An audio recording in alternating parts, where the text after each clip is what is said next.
네, 여러분 식사는 맛있게 하셨을까요? 네, 감사합니다. 또 맛있는 도시락을 준비해 주셔서 좀 든든하게 배를 채우고 이제 컨퍼런스를 또 활기차게 시작할 수 있을 것 같습니다. 자, 오늘 준비된 컨퍼런스는 두 개의 세션으로 나뉘어져 있습니다.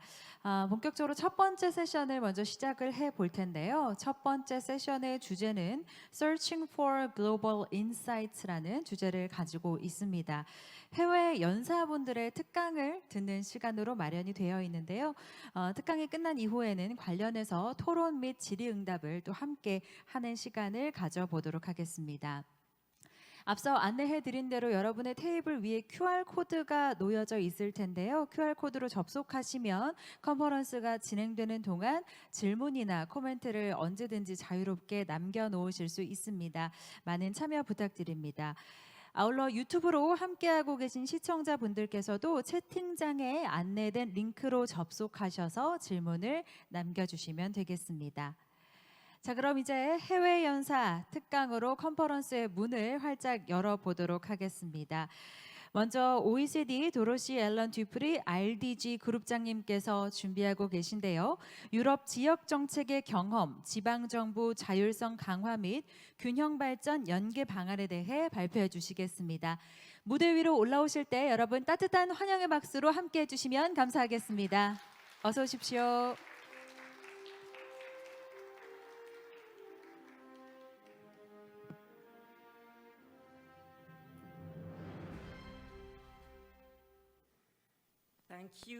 네, 감사합니다.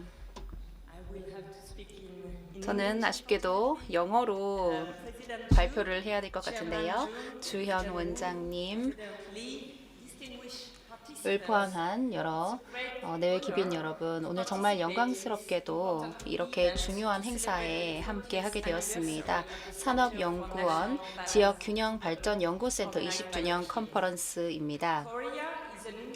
한국은 정말 영감이 되는 국가라고 할 수 있습니다. 많은 OECD 국가들에게 있어서요. 굉장히 배울 점이 많습니다. 한국의 개발 경로를 봤을 때요. 저는 오늘 발표를 통해서 세 가지를 말씀드리고자 합니다. 이 유럽의 지역 정책 경험에 대해서 말씀을 나눌 텐데요. 지방 정부의 자율성 강화 그리고 균형 발전 연계 방안에 대해서 말씀을 좀 드리겠습니다. 오늘 저는 한국을 다른 OECD 트렌드와 비교를 해보고 몇 가지 긍정적인 부분을 좀 짚어드리고자 합니다. 오늘 발표드리는 내용은 저희가 막 발행한 자료를 기반으로 했습니다. 10월에 발표된 것인데요. OECD 리저널 아웃룩의 내용을 기반으로 했습니다.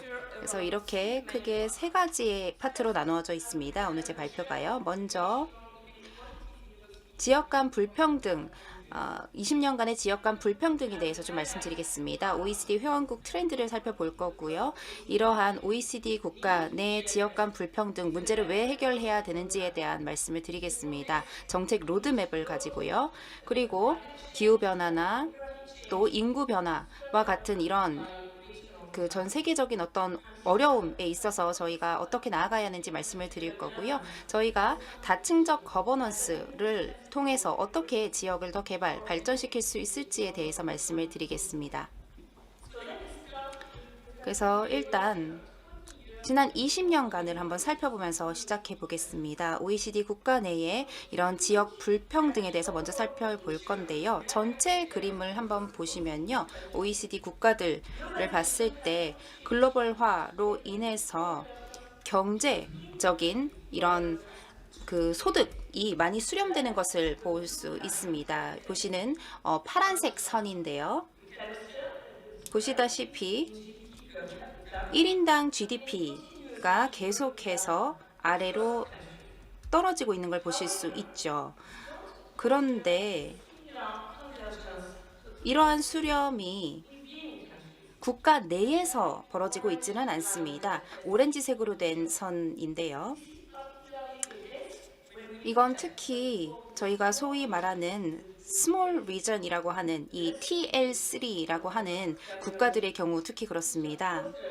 이 국가들은 사람들이 일하고 또 살아가는 지리적인 장소를 일컫는 것인데요. 이 차트에서 보실 때 주황색 선을 보시면 1인당 GDP 불평등이 이 Tier 3 지역에서 상당히 높았습니다. OECD 국가들 가운데서도요. 그리고 계속해서 그 상태를 유지해오고 있습니다. 물론 한 20년에 걸쳐서 OECD 국가들 내에서 조금 나아지기는 했지만요. 근데 오늘날 OECD 회원국 이 인구의 70%가 사실상 지역 격차가 있는 그런 국가에서 살고 있습니다. 그런데 이 이야기는 사실 이 지금 보시는 것보다 훨씬 더 좀 복잡한 문제입니다. 사실 굉장히 다른 전망을 가지고 보고 있거든요. 이 슬라이드를 보시면 몇 개의 그룹을 보실 수 있는데요. 조금 경로가 다른 것을 볼 수 있습니다. 우측 상단에 보시면 몇 개의 고소득 국가들입니다. 지역 불평등이 점점 더 심해지고 있는 국가들입니다. 여기에는 프랑스나 영국, 벨기에, 일본, 덴마크, 그리고 스웨덴과 같은 국가들이 포함되어 있습니다. 그리고 그 아래에 보시면 이 그룹에 있는 국가들은 어느 정도 수렴이 이루어진 국가들입니다. OECD 평균 1인당 GDP로 수렴을 했지만 여전히 영내 불평등이 심화되고 있는 국가들입니다. 보통 동유럽 국가들이 여기에 포함되어 있고요. 왼쪽으로 오시면 여기 있는 국가들은 이제 불평등이 어느 정도 좀 완화되고 있는 모습을 보이는 국가들입니다. 그리스나 포르투갈, 스페인과 같이 경제 성장은 좀 더딘 국가들이 있습니다. 이 국가들은 사실 1인당 GDP에서 좀 멀어지고 있는 역동성 측면에서 좀 떨어지는 국가들이고요. 그 외에 다른 국가들은 높은 수준의 GDP, 1인당 GDP를 수렴하고 있는 것을 볼 수 있습니다. OECD 평균에 가까워지고 있고요. 그 동시에 성공적으로 이 소득 영내 불평등을 완화하고 있는 국가들입니다. 한국도 여기에 포함이 되고요. 또 이외에도 핀란드나 독일, 네덜란드, 뉴질랜드, 노르웨이 그리고 터키도 포함이 되어 있습니다. 그래서 이 각각의 국가들이 사실 각각 이야기가 다릅니다. 그리고 이러한 트렌드 뒤에 여러 가지 배경이 있습니다. 그래서 우리가 좀 더 자세히 살펴봐야 각 국가에서의 이 견인 요소를 알 수 있습니다. 그런데 공통적인 요소도 있는데요. 이들 많은 국가에서는 이 트렌드는 사실 이 수도권 지역이 이 움직임을 견인하고 있다는 겁니다. 지역 전반에 걸쳐서 여러 국가에 걸쳐서 동일하게 나타납니다. 그래서 이 지역 하나의 지역이 사실 부를 많이 창출하고 또 이끌어 가거든요. 그런데 어느 특정한 지역에서 이 지역에서 숙련된 기술과 또 여러 공공 서비스 또 여러 기업들이 존재하기 때문입니다. 그런데 이 차이, 격차는 사실 다 상호 연결돼 있습니다. 인프라가 품질이 낮으면 결국에는 그 지역이 더 많은 사람과 또 투자를 끌어들이기 힘듭니다. 그렇기 때문에 이 악순환의 고리를 끊어내야 하는 것입니다.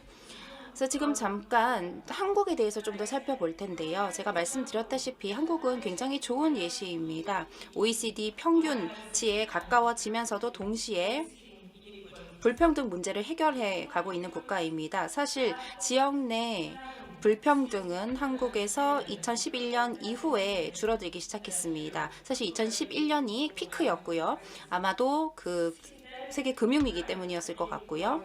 그 이후에 상당히 놀라운 결과를 보여주었고 여기서 정책이 굉장히 중요한 역할을 했습니다. 한국은 OECD 회원국들 중에 가장 적극적으로 이런 균형 발전 정책을 채택한 국가였습니다. 물론 한국이 이렇게 굉장히 집중되어 있는 국가이죠. 수도권에 많은 게 집중되어 있으니까요. 그런데 한국의 이러한 정책과 방향이 굉장히 많은 좋은 결과를 이끌어왔습니다. 혁신도시도 있고 또 세종시도 있고 1999년부터 이러한 정책을 계속해서 펼쳐왔습니다. 다시 OECD를 좀 살펴보면요. 저희가 봤을 때 많은 이 대도시 지역에서 OECD 국가들보다 많이 앞서가고 있는 것을 보고 있습니다. 1인당 GDP가 대도시와 그 외 지역 간의 차이가 사실 소득 불평등을 대부분의 OECD 국가에서 발견할 수 있었습니다. 그래서 왼쪽에 보시면 지역별 인구 성장을 보실 수 있는데 대도시 지역에서 인구 성장이 훨씬 빠르게 이루어졌습니다. 가장 더 크면 클수록 더 많이 성장했죠. OECD 국가들 중에서도 이런 작은 도시, 중소도시에 비해서 2배 가까이 더 성장했습니다. 그리고 또 GDP 오른쪽에 보시면 지역별 GDP 성장을 보실 수 있는데요. 오늘날 대도시 국가, OECD 대도시 국가 같은 경우에는 1인당 GDP 성장이 32% 정도 더 높았습니다. 그 외에 다른 지역에 비교했을 때요. 그런데 이 외에 대도시 외에 다른 지역은 축소되고 있습니다. 특히 굉장히 외딴 지역 같은 경우 그런데요. 이 지역의 OECD 국가들 중에서도 이런 지역의 40% 정도가 인구 감소를 경험하고 있고 또 고령화 문제도 있습니다. 가장 많은 고령 인구가 있습니다. 고령 의존도가 한 50% 정도 되고요. 이런 중소도시 같은 경우 보라색으로 이렇게 돼 있는데 이들 도시의 21% 정도가 지난 20년에 걸쳐서 축소 현상을 보였습니다. 그리고 많은 지역들이 앞으로 20년 동안에 또 주로 이렇게 축소할 것이라고 봅니다. 공공서비스 유지 비용 등이 더 나가면서 이렇게 축소하고 더 인구가 감소될 것으로 보입니다. 또 이런 지역 정책 같은 경우에 장기적인 프레임을 가지고 접근해야 됩니다. 인구는 사실 OECD 회원국에서 한 반 정도로 줄어들 겁니다. 2100년이 됐을 때요. 특히 대도시 지역이 아닌 그 외의 지역에서 말입니다.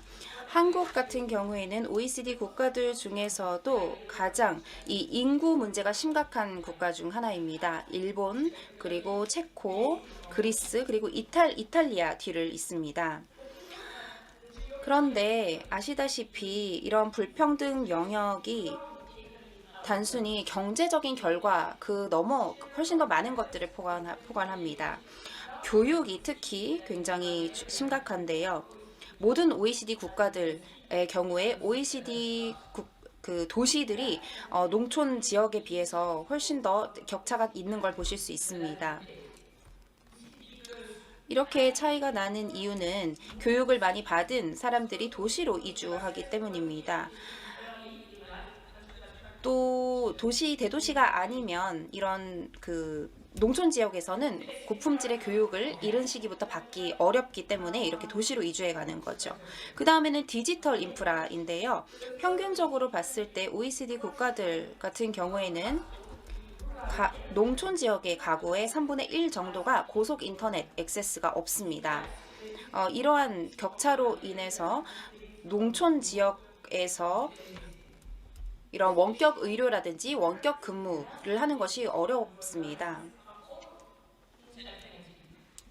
그리고 이런 문제들은 다 연결되어 있습니다. 공공 서비스를 받지 못하고 연결되어 있지 못하면 결국에는 또 사람들 또 투자를 이끌어내기 어렵습니다. 그런데 한국은 다시 한번 말씀드리지만 또 긍정적인 결과를 보여주기도 했습니다. 한국 같은 경우에는 OECD 국가 중에서 도농 격차가 고속 인터넷 액세스 차원에서 가장 적은 국가에 해당합니다. 오늘날 한국은 가장 높은 수준의 고속 인터넷 사용률을 가지고 있습니다. 그래서 OECD 국가들에 이게 가능하다는 걸 보여주는 좋은 사례라고 할 수 있습니다. 정말 정치적인 의지가 있다면 말이죠. 그래서 이 예시가 사실 OECD 국가들에게 굉장히 영감이 됩니다. 왜냐하면 이런 격차가 계속해서 벌어지게 둘 수는 없는 거잖아요. 그래서 국가 내에 이렇게 격차가 큰 경우에는 그걸 그냥 무시하기는 쉽지 않거든요. 그래서 지금부터는 저희가 제안한 정책 로드맵을 좀 소개하고자 합니다. 그래서 불평등에는 여러 가지 비용이 있습니다. 경제적인 비용 물론 있죠. 뒤처지는 국가들이 결국에는 경제적으로 뒤처지기 마련이기 때문에 그렇고요. 또 사회적인 비용도 있습니다. 이런 불평등으로 인해서 사회적인 이동성을 저해하고 그렇게 해서 의존도를 더 높이기 때문입니다. 그리고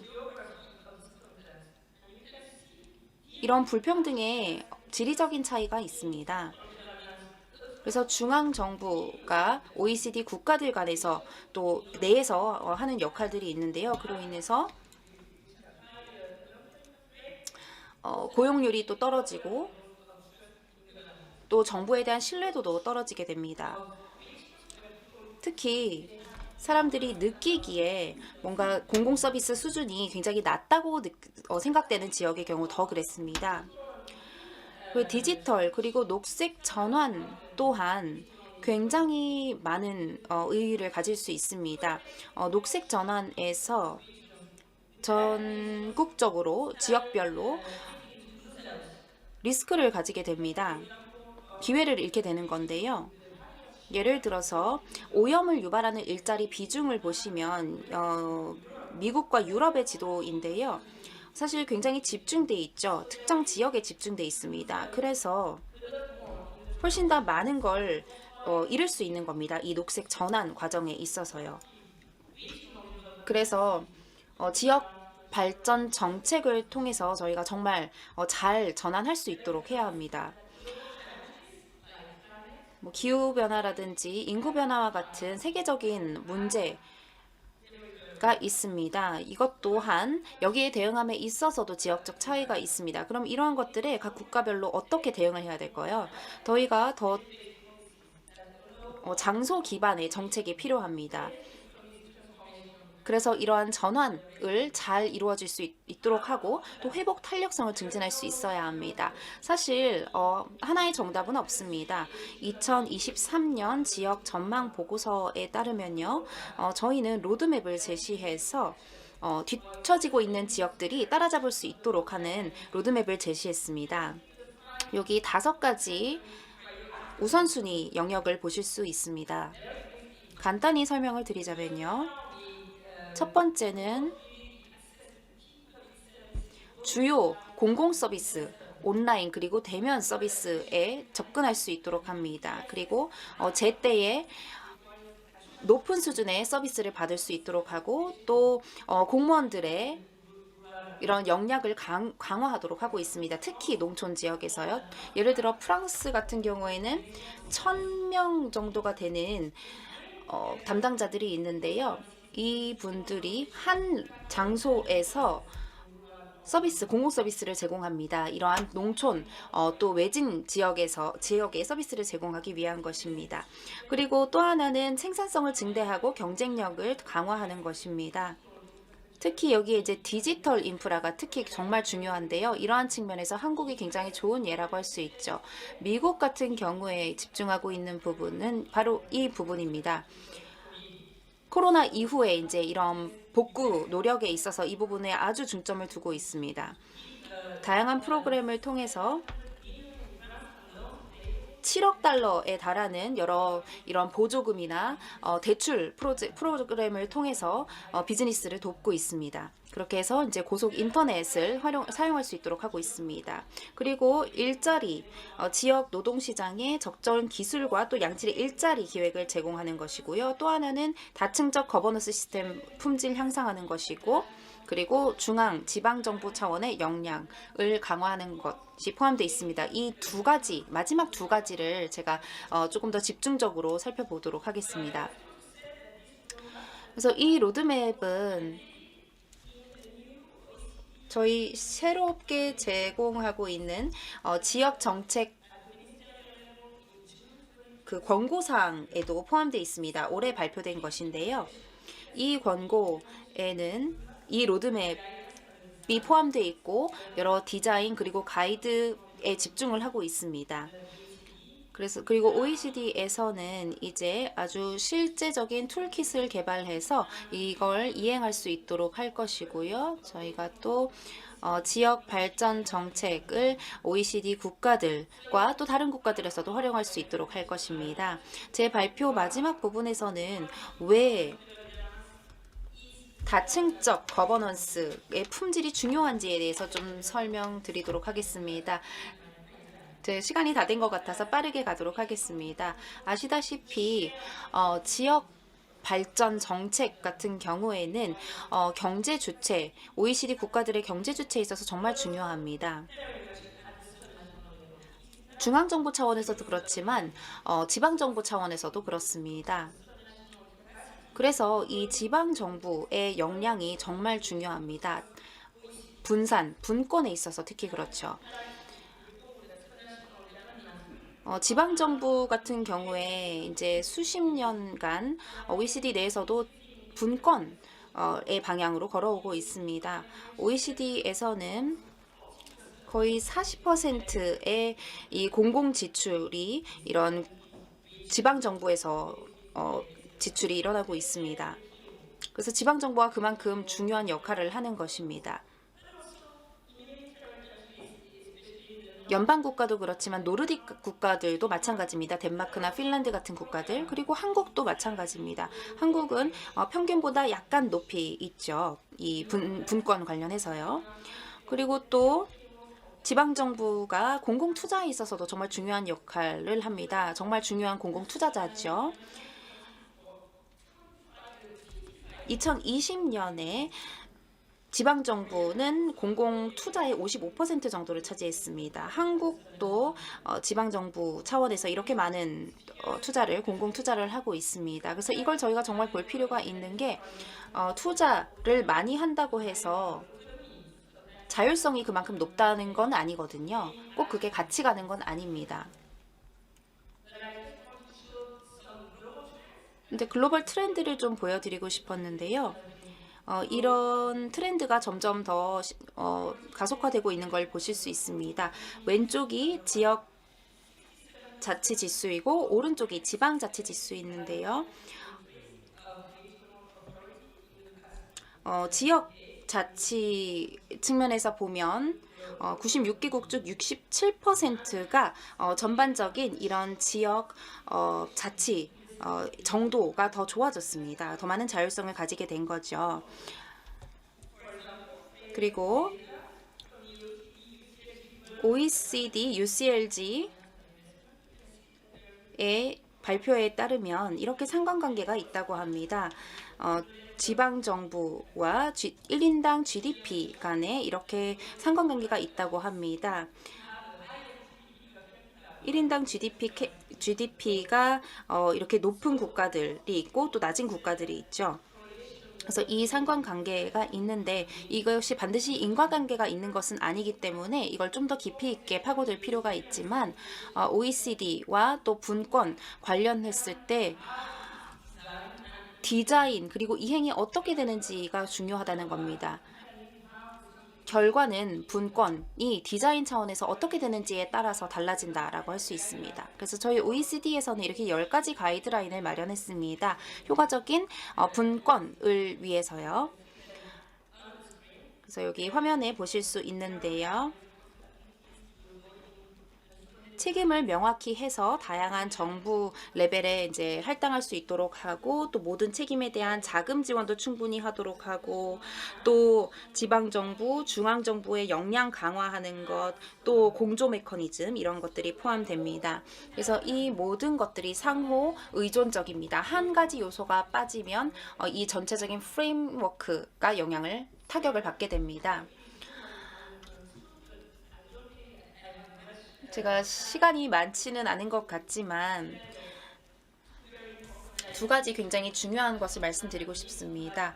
지방 정부가 아주 균형 잡힌 그 세수가 있어야 된다고 생각합니다. 그래서 여기 보시는 것처럼 어떤 한 가지 원천을 가지고 수입원을 가지고 있어서는 안 되고 다양한 이런 그 수입 채널이 있어야 하고요. 공조 정말 중요합니다. 공조는 정말 아무리 강조해도 지나치지 않은데요. 이러한 적절한 공조 메커니즘이 있어야 합니다. 그리고 버티컬, 즉 수직형으로도 있어야 되지만 수평적으로도 공조가 필요합니다. 다양한 이런 지방 정부 간에서도 공조가 필요하다는 거죠. 그리고 또 굉장히 중요한 것은 바로 지방 정부의 역량 강화입니다. 특히 기술적, 전략적 이 역량 강화가 반드시 필요합니다. 그래서 제가 아주 간단하게 이제 소개를 드렸는데 아주 잘 작동하는 이러한 분권은 정말 중요한 요소입니다. 효과적인 균형 발전을 위해서 반드시 필요합니다. 한국은 굉장히 잘 하고 있는 부분이 분명히 있습니다. 분권이 이런 발전과 더해져서 굉장히 잘 진행되고 있다고 생각합니다. 이 20주년 국제 컨퍼런스를 기념하면서 지금까지 달성한 것들 정말 자랑스러워 하셔도 될 것 같습니다. 20년 후에는 또 계속해서 이 산업연구원 지역균형발전연구센터에서 이 노력 이어가고 또 더 많은 성과를 이룰 수 있기를 바랍니다. 오늘 또 굉장히 흥미로운 내용을 컨퍼런스 통해서 듣고 배울 수 있기를 바랍니다. 감사합니다. 네, 감사합니다. 첫 번째 해외 연사 특강 함께 하셨습니다. 도로시 앨런 듀프레 OECD RDG 그룹장님께서 함께 해주셨는데요. 여러분 다시 한번 뜨거운 박수 부탁드리겠습니다. 네, 수고 많으셨습니다. Thank you very much. 네. OECD 레저널 아웃룩 보고서에 기반해서 지난 20년간의 이 OECD 지역 간 불평등을 좀 돌아보고 정책적 로드맵과 그리고 또 지역 발전을 위한 다층적 거버넌스가 왜 중요한지에 대해서 함께 짚어주셨습니다. 다시 한번 감사드립니다. 자, 계속해서 두 번째 해외 연사 특강으로 이어가 보도록 하겠습니다. 이번에는 위트르히트 대학교의 론 보슈마 교수님께서 준비하고 계신데요. 지역 혁신과 균형 발전, 지역 혁신의 지역 발전성과 재고 방안에 대한 발표를 해주시겠습니다. 특별히 우리 보슈마 교수님 같은 경우는 줌으로 연결해서 만나보게 될 텐데요. 좀 화면으로 한번 모셔보도록 하겠습니다. 론 보슈마 교수님 접속하고 계신가요? Professor Boschma, are you there? Yes, I'm here. 네, 교수님 Yes, can you 계십니까? hear me? Can you hear me? 네, 들리십니까? 네, 잘 들립니다. All right. 네, Thank you. 좋습니다. Excellent. Thank you very 감사합니다. much. 네, 그러면 박수로 함께 강연을 청해 듣도록 하겠습니다.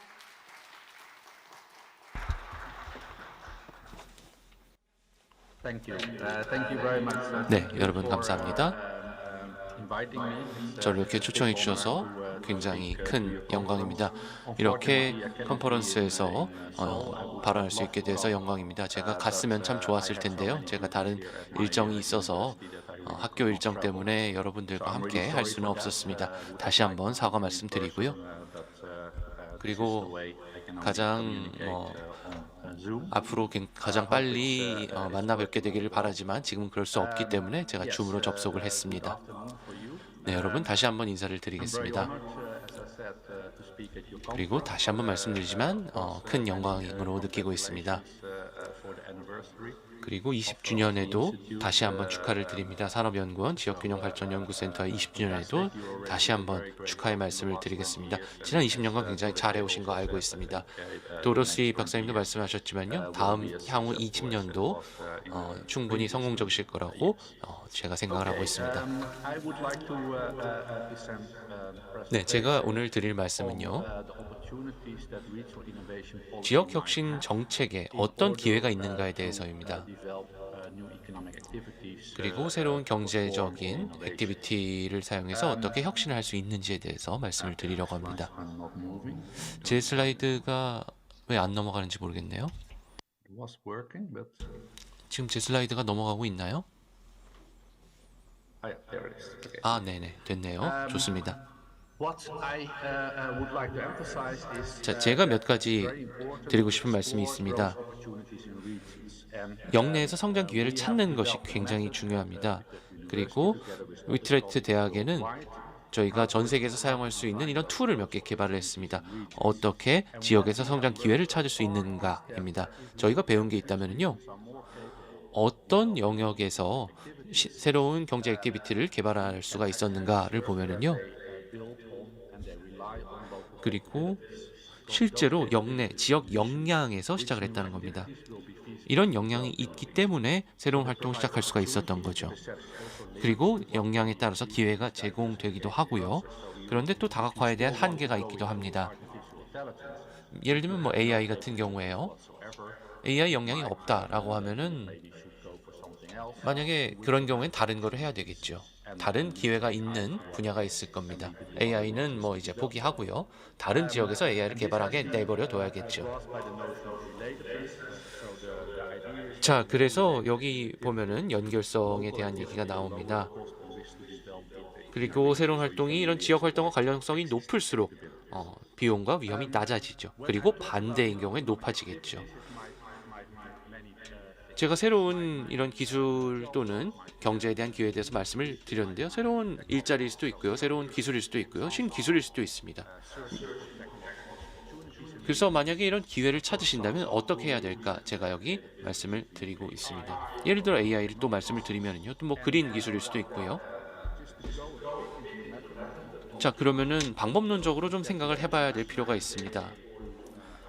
그러면은 특허 데이터가 있는지 또는 이런 기술 간의 관련성 정도가 어떤지 이렇게 판단을 해야 될 겁니다. 그래서 비슷한 지식이 있는지 뭐 패키지가 있는지를 생각을 해봐야겠죠. 자, 이런 평가를 해야 됩니다. 이런 분석을 해야 됩니다. 여러 가지 문서를 통해서 분석을 해야 될 거고요. 그리고 뭐 특허에 대한 기술이 어떻게 발생을 할 수 있는지, 공동 발생할 수 있는지 생각을 해야 될 겁니다. 자, 그리고 공통적인 게 있을 경우에 비슷한 지식을 사용할 경우에 아니면은 비슷한 정도의 이런 경쟁력이 있게 될 겁니다. 그 다음에 이게 있으면은 네트워크를 만들 수가 있겠죠. 그래서 이런 네트워크를 보면요, 기술적인 이런 네트워크일 수도 있고요. 기술적인 경우에는 뭐 몇 가지 이런 문턱이 있을 겁니다. 왜냐하면은 문턱이라고 하면은 여러 가지 특허 문서나 이런 것과 연관이 돼 있죠.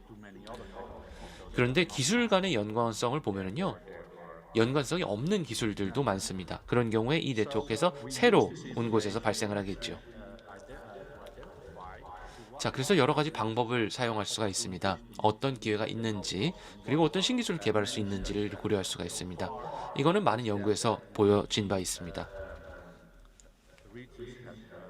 그리고 이런 지역 내에서 어떤 기술이 더 가능성이 높은지, 그리고 기존 가지고 있는 기술과 연관성이 높은 게 무엇인지 이걸 생각을 하고요. 그리고 기존 역량을 바탕으로 개발을 해야 되는 겁니다. 자, 이런 정보가 있죠. 그러면은 여러 곳에 적용할 수가 있습니다. 여러 지역에서도 적용할 수가 있고요. 도르세 박사님이 아까 말씀을 하셨죠. 지역들이 얼마나 이런 전환에 참여할 수 있는가도 말씀하셨지만 여기도 비슷한 얘기입니다. EU 쪽 그리고 유럽 의회 쪽에서 최근에 했던 연구입니다. 어떤 지역이 디지털 기술을 개발할 수 있을 기회가 높은가, 디지털 성장 기회가 어디가 높은가입니다. 각각의 지역이 나와 있고요. 디지털 성장을 할 수 있는 가능성이 있죠. 유럽 지역마다 굉장히 많이 달라집니다. 이거는 그린 기술입니다. 녹색 기술입니다. 이것도 동일한 연구의 결과입니다. 유럽의 어느 지역이 이런 그린 기술을 더 잘 발달시킬 수 있고, 그리고 아까 말씀드린 그런 프레임워크를 기반으로 할 수 있는가입니다. 여기 보시면은 또 지역마다 차이가 굉장히 큽니다. 어떤 지역을 보면은요, 그린 기술을 개발할 수 있는 기존 기술이 많이 있습니다. 다른 지역은 없는 경우가 있고요. 그런 경우에는 실제로 가능성이 낮은 지역들은 하지 않는 것이 좋겠죠. 자, 그리고 이런 방법을 사용해서요, 여러 가지 볼 수 있는 것들이 많습니다. 여러 가지 기술이 뭐 거의 5,000개까지도 저희가 볼 수가 있는데요. 여기서는 수소였습니다. 그래서 수소 성장을 하려면 어떤 역량이 중요하고 어떤 지역이 이런 역량을 가지고 있는지에 대한 얘기였습니다. 여기 보시면은 또 어떤 지역이 수소 성장을 할 수 있는지에 대해서 보실 수가 있죠. 이게 만약에 가능할 경우에는 정책적인 지원을 해줄 수 있을 겁니다. 수소에 대한 이런 정책 지원을 할 수가 있죠. 왜냐하면은 지역을 비교해 보면은 지역마다 가능성이 다르기 때문에 그렇습니다. 이런 정보가 굉장히 유용할 수 있죠. 그래서 지역을 선택할 수 있을 겁니다. 가장 가능성이 높은, 가장 잠재력이 높은 지역이 어디인가. 왜냐하면 전 세계와 경쟁을 하려면은 가능성이 높은 지역을 밀어주는 게 더 좋기 때문이죠. 그래야 성공의 확률이 더 높아지기 때문일 겁니다. 자, 하나의 측면을 보여드렸고요. 그리고 새로운 경제 액티비티를 하고 싶을 때 여러 가능성을 봐야 됩니다. 그리고 어떤 지역 내 영향이 있는가를 봐야 되지만요. 또 중요한 게 있습니다. 더 복합적인 활동을 찾는 겁니다. 이런 복합적인 활동을 고려를 해야 됩니다. 그리고 남이 이걸 따라하기 힘든 그런 활동을 해야죠. 다양한 역량이 여기에 들어갈 거고요. 이게 복잡해지면 복잡해질수록 따라하기 힘듭니다. 이런 역량이 많이 필요한 기술이 많이 있죠. 이런 복잡한 기술 같은 경우에는요, 유럽이나 전 세계적으로 봐도 복잡한 기술을 할 수 있는 역량이 없는 지역이 많을 겁니다. 그래서 이런 역량을 찾는 것도 중요하지만요, 최대한 복잡한 활동을, 복합적인 활동을 만드는 것이 중요합니다. 그래야만 지역 내에 그리고 국가 내에 경제적인 장점이 더 많을 거기 때문이죠. 그리고 이런 지역들을 봤을 때요, 가장 많이 복합적인 활동에 참여하는 이런 지역들이 실제로 일자리라든지 경제적 성장이 가장 높게 나타납니다. 그래서 여기에 집중하는 게 중요합니다. 이런 복잡한 활동에 참여를 하기 위해서는요, 할 수 있으면 하는 게 중요합니다. 왜냐하면 다시 말씀드리지만 다른 지역이 흉내내기가 힘들기 때문에 경제적인 리턴도 더 높아질 거기 때문이죠. 자, 이제 여기에 제가 그래프를 그려봤습니다. 여기에 연관성이 X축이고요. 그러면은 이제 리스크가 높은지 낮은지를 보고요. 그리고 Y축이 아까 말씀드린 것처럼 복잡성입니다. 만약에 더 복잡한 기술 사용하면은 경제적인 턴어라운드가 훨씬 크겠죠. 자, 그래서요, 일사분면에 보면요, 리스크는 낮지만은 장점이 더 많은 겁니다. 이익이 훨씬 많은 겁니다. 그래서 역량도 있지만 그리고 굉장히 복잡한 이런 활동을 하게 되는 거죠. 그래서 이게 가장 좋은 방법일 겁니다. 이미 기존 역량이 있기 때문에 리스크는 낮고요. 그리고 복잡도가 높기 때문에 이게 복잡하기 때문에 경제적인 이익도 더 커질 겁니다. 자, 근데 다른 지역을 보면은요, 아래 부분만 접근이 가능할 수도 있습니다. 사사분면에 보면요, 리스크도 낮고 이익도 낮습니다. 이미 역량은 있습니다. 그렇기 때문에 새로운 활동을 시작하기가 쉽죠. 그런데 이런 대부분의 활동들이 복잡성이 낮기 때문에 얼마 정도의 일자리 창출이 있을 수는 있지만 많지는 않을 겁니다. 그리고 다른 지역들과 경쟁도 많이 하게 되겠죠. 그래서 경쟁적인 리턴이 높지는 않을 겁니다. 말씀드린 것처럼 경쟁도 굉장히 높을 거예요. 그리고 나머지 두 개 사분면 같은 경우에는요, 이것도 흥미로운 분야이긴 합니다. 왼쪽 위에 이사분면을 보면은요, 리스크도 높고 이익도 높죠. 연관성이 높지 않기 때문에요, 기존 역량이 높지 않기 때문에 리스크는 높습니다. 그럼에도 불구하고 성공하면 이익이 많을 겁니다. 경제적인 이익도 굉장히 많지요. 왜 그러냐 하면은 복잡성이 이미 높기 때문입니다. 자, 이게 실제로 모든 기술에 적용 가능하다라는 걸 보여드리고 있습니다. 여러 산업을 봐도 그렇고요. 그리고 이거는 이제 프랑스 지역이죠. 아래 X축, Y축은 똑같습니다. 방금 보여드린 그 표죠. 근데 여기 실제 데이터가 나와 있습니다. 긍정적인 양의 연관성이 있다라는 것을 보실 수가 있죠. 파리 지역이죠. 파리 지역에는 역량이 굉장히 높습니다. 그리고 가장 복잡한 산업의 역량이 높습니다. 그렇기 때문에 파리가 속한 일드프랑스 지역이 유럽에서 굉장히 소득이 높은 지역입니다. 가능성이 굉장히 많죠. 굉장히 복잡성이 높은 산업에 뛰어들 수가 있기 때문에 그렇습니다. 자, 이건 실레시아입니다. 실레시아 지역입니다. 여기에서는 광업이 많죠. 이거는 폴란드 지역인데요. 자, 여기서 음의 상관관계가 있는 게 보입니다. 실레시아 같은 경우에는요, 역량이 있습니다. 그래서 연관성을 보시면요, X축을 보시면은요, 영향이 있습니다. 그런데 복잡성은 굉장히 낮은 활동밖에 하지 않죠. 그래서 실레시아 같은 경우에는요, 복잡성이 높은 액티비티로 갈 수 있는 영향이 없다는 겁니다. 자, 그렇기 때문에요, 실레시아 같은 오래된 지역들이 이런 음의 상관관계를 가지고 있는 지역입니다. 이제 최고의 경제적인 이점을 줄 수 있는 그런 산업에는 들어갈 수가 없죠. 그런데 여기에서도요, 장점은 있습니다. 여기에서 복잡성이 낮지만 개발할 수 있는 영역이 있습니다. 엑스트레마두라는 소득이 굉장히 낮은 지역이죠. 연관성 지수가 굉장히 낮습니다. 관련성 지수가 굉장히 많습니다. 그래서 뭐 18보다 굉장히 작죠. 그래서 엑스트레마두라 같은 경우에는 소득이 굉장히 낮습니다. 가능성이 없기 때문에 소득이 낮는 거죠. 자, 신산업을 개발할 수 있는 그런 영향이 없습니다. 복잡도가 높든 낮든 다 영향이 없기 때문에 엑스트레마두라 지역이 이렇게 주변 지역이고, 그리고 소득도 굉장히 낮은 지역이 될 수밖에 없는 겁니다. 자, 그렇기 때문에요. 그리고 도르테 박사님도 말씀을 하신 내용입니다.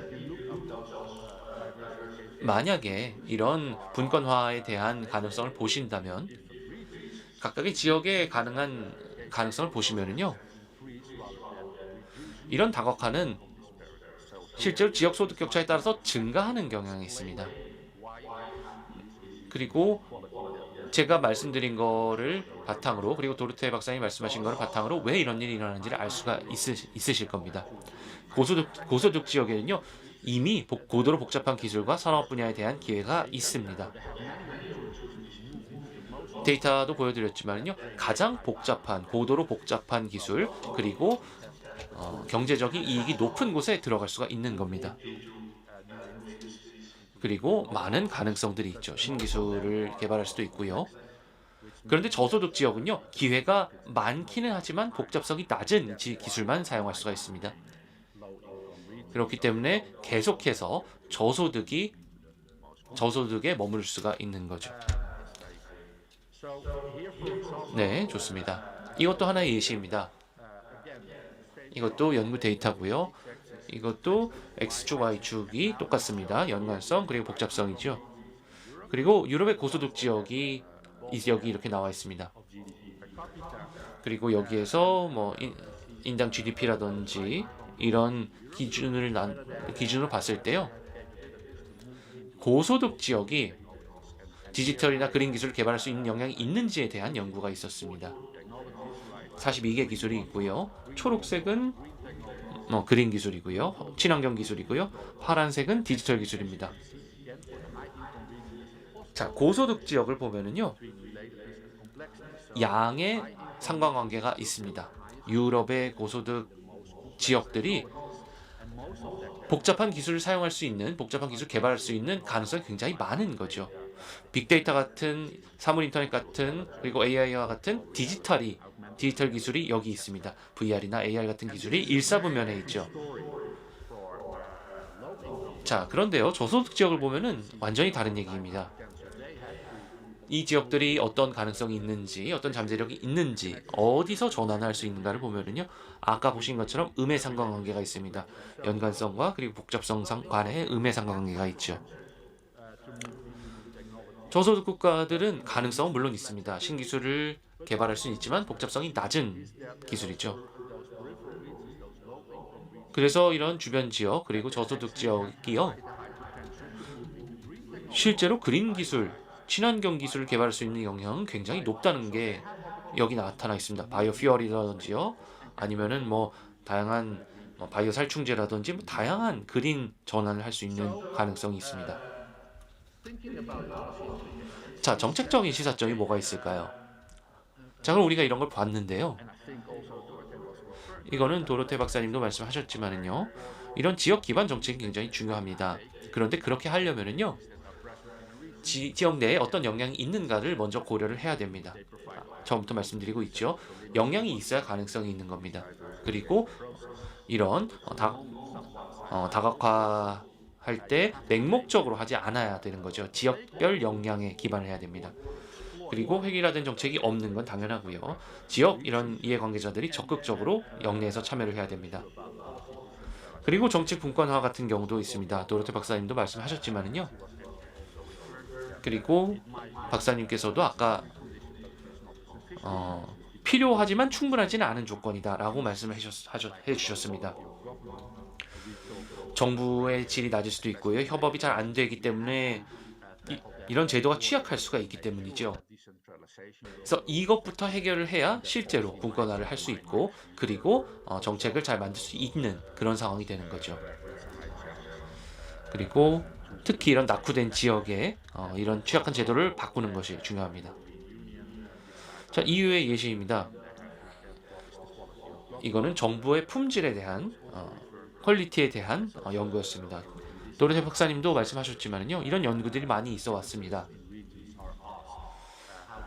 그리고 이런 주민들에게 정부 품질, 공공시설, 공공서비스 품질을 어떻게 생각하는가라고 물어봤을 때 유럽의 EU의 여러 국가들에 대한 답이 있었습니다. 루마니아, 불가리아 같은 경우에는 굉장히 낮죠.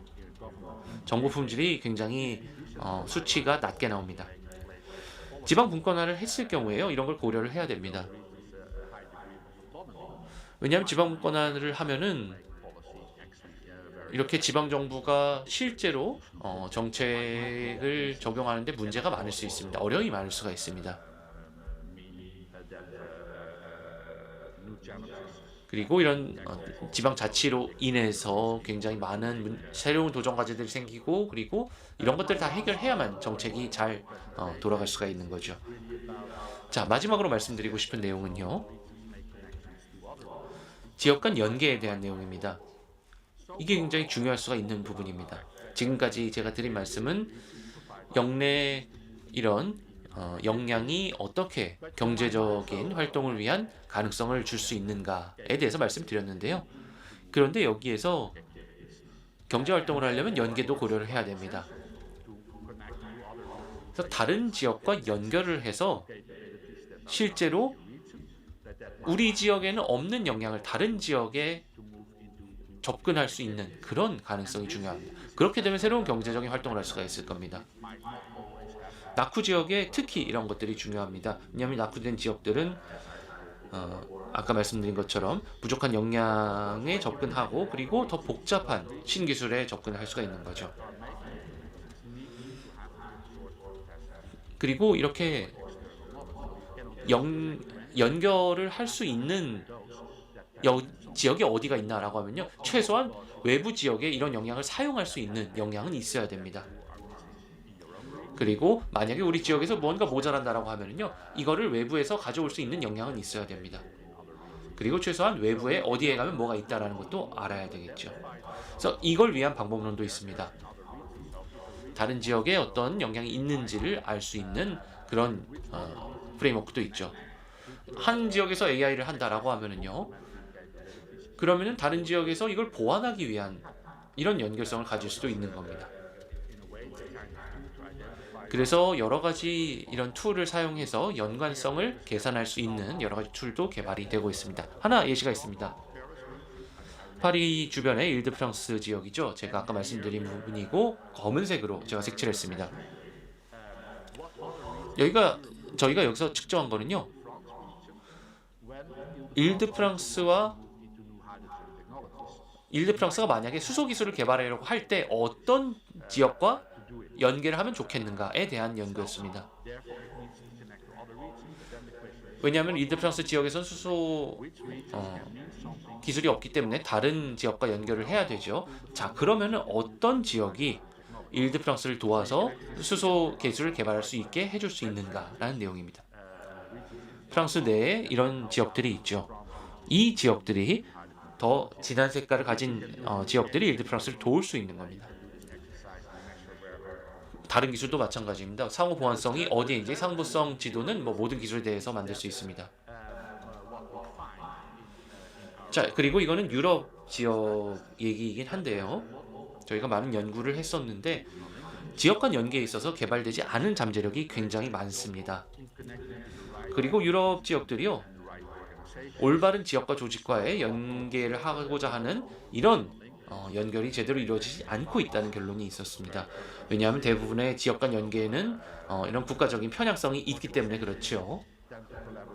그리고 여러 기관들이 협력을 하는 경우에 국가 내에서만 다른 기관들과 협력을 하는 경우가 있죠. 근데 이게 좋지가 않습니다. 왜냐하면 우리가 원하는 여러 기술은 다른 국가에 있을 수도 있거든요. 그럴 경우에는 국제적인 연결을 해야 되는 거죠. 이래서 이제 상보적인 이런 여러 영향을 제공할 수 있는 다른 예를 들면 EU 지역과도 연결되지 않는 경향이 있습니다. 이건 굉장히 슬픈 일이죠. 왜냐하면 사실 EU라는 게 유럽 내에서 상보성을 제공하기 위해서 만들어졌는데 그렇게 되지 않고 있었습니다. 국경을 넘어서 여러 가지 상호 보완적 기능을 제공할 수 있는 것이 EU인데도 불구하고 이런 경제적인 활동은 잘 이루어지지가 않았었죠. 그래서 유럽에서도 개발되지 않은 잠재력이 굉장히 많았었습니다. 저희가 이런 프레임워크를 통해서 실제로 어떻게 개발할 수 있는지 기관 내에 그리고 지역 내에서 어떻게 개발할 수 있는지를 저희가 알아봤고요. 어떻게 기술 개발할 수 있는 잠재력이 있는가도 알아보고 그리고 이런 상부성을 지도에 실제로 나타낼 수도 있었습니다. 네, 이제 결론을 내리겠습니다. 정책적 시사점을 보겠습니다. 이런 지역별 성장 기회를 파악할 필요성이 있습니다. 지역 간의 이질성이 큽니다. 그렇기 때문에 일률적인 정책은 존재하지 않죠. 그리고 혁신으로 인해서 지역 간 불평등이 더 심화될 위험이 있습니다. 그렇기 때문에 저개발 지역을 지원할 필요가 있습니다. 그렇게 해야만 이 불평등 문제를 해결할 수가 있습니다. 그리고 제가 마지막으로 말씀드렸던 것처럼 지역 간 협업에 대한 기술 협업에 대한 편향성이 굉장히 강합니다. 그래서 이런 잠재력이 높지만 미개발된 이런 공약을 하려면은요 정책적인 지원이 있어야 됩니다. 그래야 이런 성장기를 살릴 수 있고 여러 가지 지역을 성장시키는데 여러 가지 툴을 제공할 수가 있겠죠. 그러면은 이런 미개발 지역 내 유럽 내 지역에서 다양한 성장 기회를 실현시키는데 도움이 많이 될 겁니다. 그리고 거기서 더 나아가서 이제 지역 개발을 할 수가 있겠죠. 여기까지 말씀드리겠습니다. 경청해 주셔서 대단히 감사합니다. 네, 감사합니다. 두 번째 해외 연사 Thank you 특강 very 이트레히트 대학교 론 보슈마 교수님께서 함께해 주셨습니다. 다시 한번 감사드립니다. 지역 혁신과 균형 발전, 지역 혁신의 지역 발전성과 재고 방안에 대한 내용들을 전해 주셨는데요. 이어지는 또 토론과 질의 응답에서 좀 더 구체적인 이야기들 나눠 보도록 하겠습니다. 다시 한번 감사드립니다. 네, 자, 두 분의 발표를 들었고요. 이제 계속해서 토론을 진행해 보도록 하겠습니다. 우리 좌장님과 토론자분들을 모시고 조금 더 구체적인 이야기 나눠보는 시간이 될 텐데요. 우리 좌장님 그리고 토론자분들께서는 무대 위 준비된 자리로 이동하시면 좋겠습니다. 우리 무대로 모시겠습니다. 나오실 때 여러분 뜨거운 박수로 환영해 주시면 감사하겠습니다.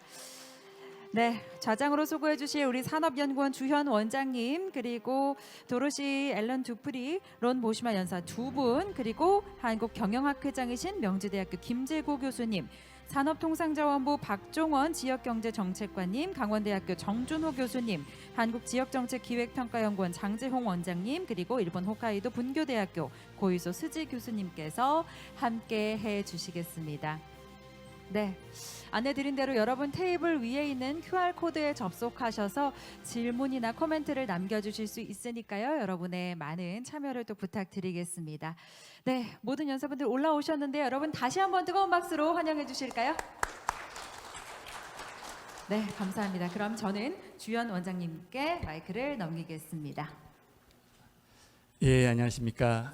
제1세션 세션 1의 토론과 질의응답에서 좌장을 맡은 산업연구원의 원장 주현입니다. 저희가 그 특강을 두 개를 들었습니다. OECD의 듀프레 박사님의 특강과 또 그 우트레흐트 대학의 보슈마 교수님의 특강을 들었습니다.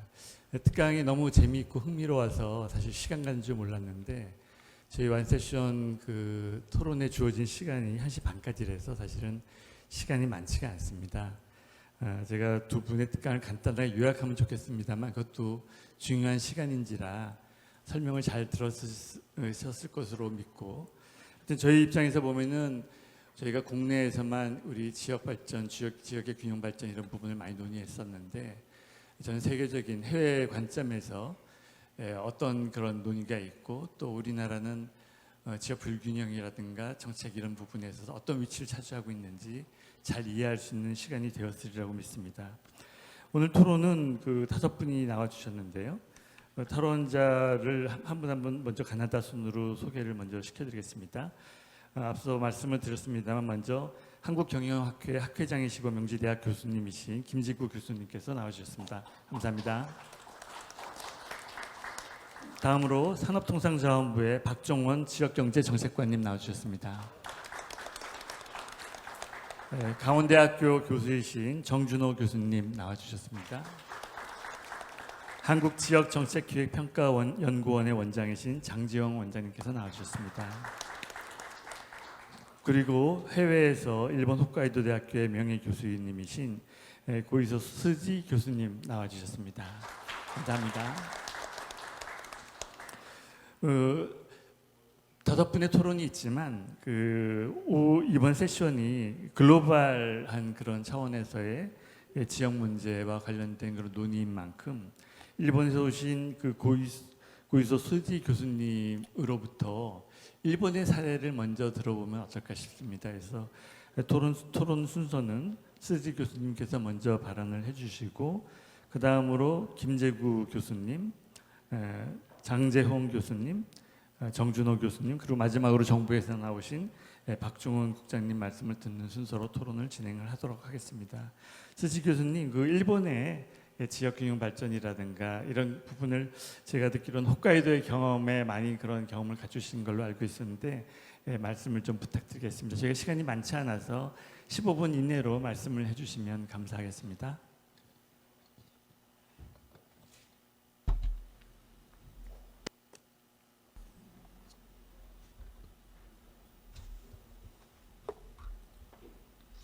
I would like to extend my heartfelt congratulations. 네, 먼저 산업연구원 지역균형발전연구센터의 20주년을 진심으로 축하드리면서 시작하고 싶습니다.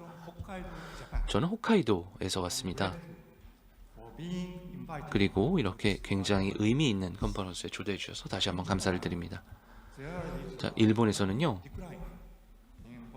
인구가 굉장히 급격히 감소하고 있는데요. 특히 이런 지방에서, 농촌에서 빨리 감소하고 있습니다.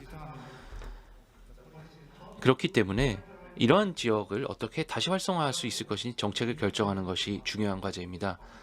그래서 제가 이번 컨퍼런스에 참여할 수 있게 된 것이 굉장히 의미 있는 일이었습니다.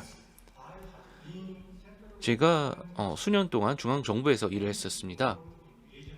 그리고 제가 지역발전정책, 기업개발정책을 담당하는 사무관으로 근무를 했습니다. 24년 전에요. 제가 이제 학계로 자리를 좀 옮겼습니다. 대학 교수로 그때부터 일을 하고 있고요. 그리고 대부분의 시간은 홋카이도의 이런 지역개발정책 연구에 시간을 바쳐왔습니다.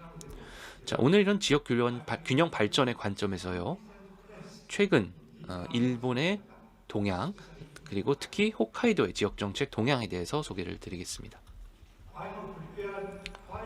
5가지 주제를 말씀을 드리겠습니다. 일본의 이런 지역 격차, 홋카이도 개발 정책, 그리고 생산 공간 정책, 프로덕션 스페이스 폴리시 전략, 그리고 홋카이도에서 새로운 산업 입지에 대한 움직임이 있고요. 그리고 마지막으로 제가 홋카이도 대학에서의 제가 어떤 도전 과제가 있는가를 말씀을 드리겠습니다. 아주 빨리 말씀드리겠습니다. 시간이 별로 많지 않기 때문에요. 자, 먼저 드릴 말씀은요, 일본의 이런 대도시와 그리고 농촌, 지방의 격차에 대해서입니다. 지역 격차를 어떻게 분석하는 것인가, 어떻게 분석할 것인가가 굉장히 어려운 문제입니다. 이걸 위해서는요, 이런 지역 경제 구조적 이런 힘을 살펴보는 것이 중요합니다. 그런데 지역 간의 자금 흐름을 분석하면요, 지역 경제 간의 상대적 강점을 비교할 수 있을 겁니다. 자, 이 그래프를 보시겠습니다. 파급 효과 그래프입니다. 동일한 금액의 민간 투자가 이루어졌을 때 일본의 9개 지역을 보시고 있습니다. 지역 간 이런 투입 산출표를 사용을 했습니다. 도쿄 수도권을 보시면은요, 투자 파급 효과가 투자 금액의 5배가 넘습니다. 자, 이게 어떤 의미인가? 지방에서 주요 도시권으로 자금이 많이 유입되고 있는 것을 알 수가 있습니다. 주된 이유를 보면은 기업 본사가 도쿄에 집중되어 있기 때문이겠죠. 그렇기 때문에 세수 역시 주요 대도시에 집중이 되게 됩니다. 그리고 그 결과로 지방 정부의 재정 격차가 더 크게 벌어지게 됩니다. 자, 그리고 투자 파급 효과의 변화를 한번 보겠습니다. 격차가 확대되었습니다. 주요 도시 지역에서 증가했고, 그리고 지방 지역에서 감소를 했습니다. 20세기 말 이후에 계속해서 이렇게 되었죠. 격차가 여전히 확대되고 있습니다. 그럼 이렇게 지역 격차를 해소하기 위해서는요, 지방의 이런 경제 구조, 경제 체질을 강화하는 게 중요합니다. 그리고 이걸 하기 위해서는 여러 가지 산업을 육성하는 것이 필수적입니다. 경쟁력을 갖추고 외부로부터 수익 창출할 수 있는 산업이 필요합니다. 그리고 연관 산업이 많은 산업도 성장시켜야 됩니다. 그리고 자금의 역외 유출도 최소화시켜야만 순환 기능이 강한 경제 구조를 만들 수 있을 겁니다. 다음으로 홋카이도의 개발 정책에 대해서 말씀드리겠습니다. 홋카이도는 섬이죠. 일본의 북쪽에 위치해 있습니다. 그리고 한국과 비교했을 때 약간 작은 정도의 면적입니다. 150년 전에는 완전히 미개발지였습니다. 홋카이도는 일본 내에서도 굉장히 독특한 지역입니다. 굉장히 독특한 지역 개발 정책이 시행됐었죠. 자, 150년 전에요. 일본 정부가 실제로 홋카이도에서 개척 개발을 그때 시작했습니다. 러시아의 위협에 대비하기 위해서였죠. 그리고 그 이후로 오늘날까지 굉장히 특별한 지역 개발 시스템을 통해서 발전해 왔습니다. 자, 홋카이도 개발 정책을 보면은요, 일본 내에 다른 지역 개발 정책의 선례가 될 수가 있었습니다. 예를 몇 가지 들겠습니다. 오키나와 개발 정책 같은 경우에는요, 1972년에 일본에 반환됐었습니다. 그전에는 미군이 점령하고 있었던 점령지였죠. 도호쿠 지역 재건 정책도 마찬가지입니다. 2011년에 동일본 대지진으로 큰 피해를 입었었죠. 이러한 재건 정책, 부흥 정책이 기본적으로는 홋카이도 개발 정책의 이런 프레임워크에 기반을 두고 있습니다. 이런 정책의 특징을 보면은요, 자, 국가 종합개발 기관이 장기 계획에 따라서 지속적으로 개발을 추진해 왔다는 그런 점입니다.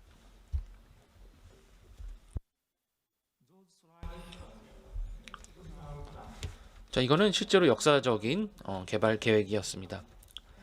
2차 대전 이후에요, 10년 단위 장기 종합개발 계획이 수립이 됐습니다. 그리고 이 계획에 따라서 지속적으로 정책이 시행이 되어 왔습니다.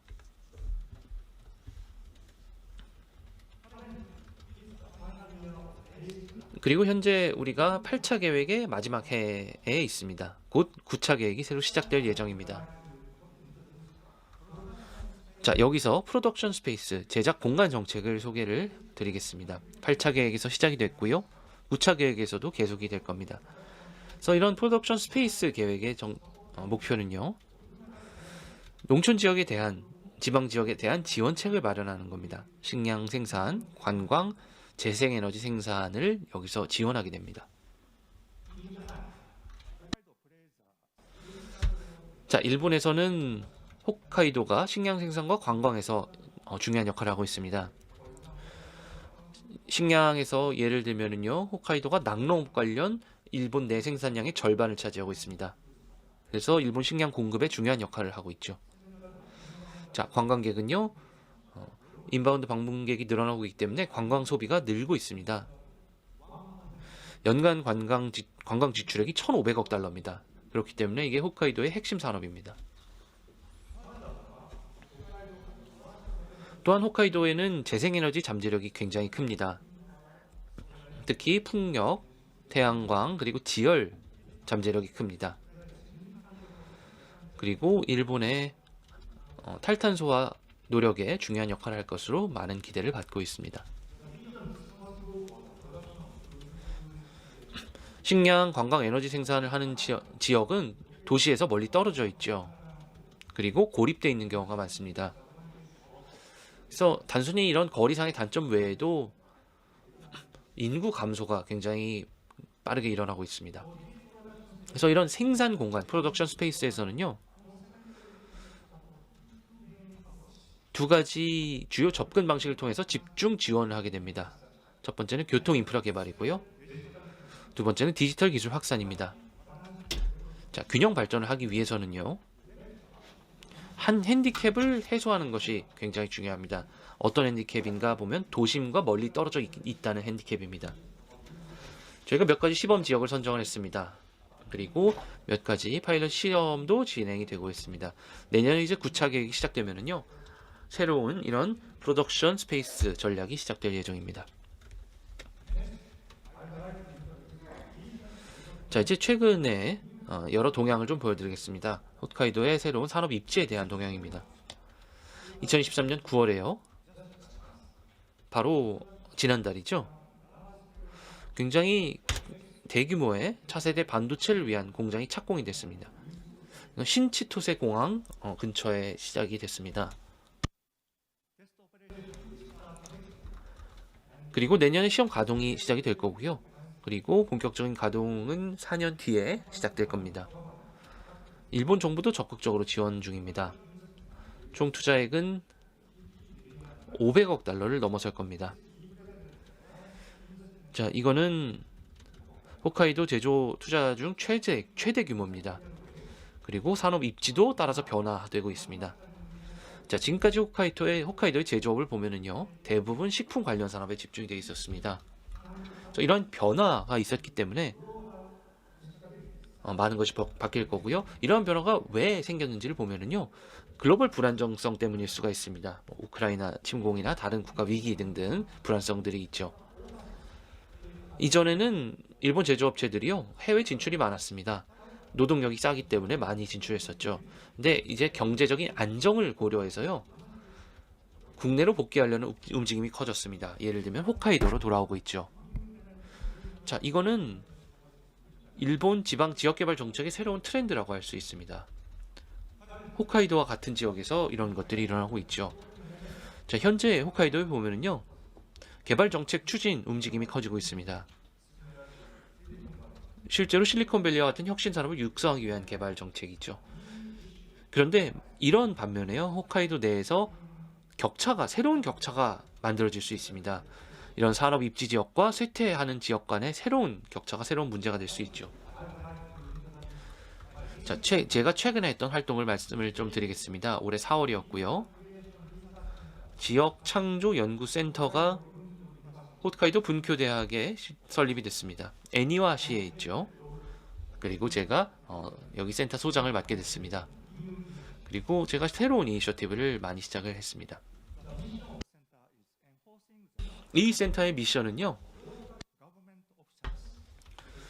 지방 정부와 협력을 통해서 혁신적인 정책을 창출하고, 그리고 공무원의 역량을 강화하는 겁니다. 대학과 지방 정부와 협력을 하는 거죠.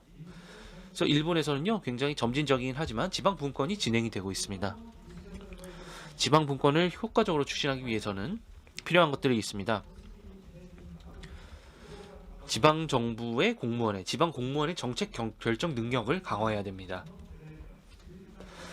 이전에는 일본의 대학들이 이런 지방 정부 정책을 직접 만드는데 큰 역할을 하지는 못했습니다.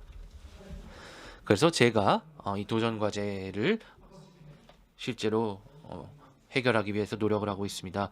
정책 결정에 대한 과학적 접근을 강화하고 있고요. 학술기관의 새로운 역할로 만들려고 노력하고 있습니다. 저희가 현재 4가지 주제에 대해서 연구 프로젝트를 하고 있습니다. 이제 시작을 했고요. 그리고 굉장히 겸손하게 저희가 도전을 하고 있습니다. 제 경험을 바탕으로 이렇게 하고 있습니다. 네, 그리고 이제 요약하면은요, 제가 실제로 일본 홋카이도의 지역개발 정책과 관련된 몇 가지 주제를 간략하게 소개해드렸습니다.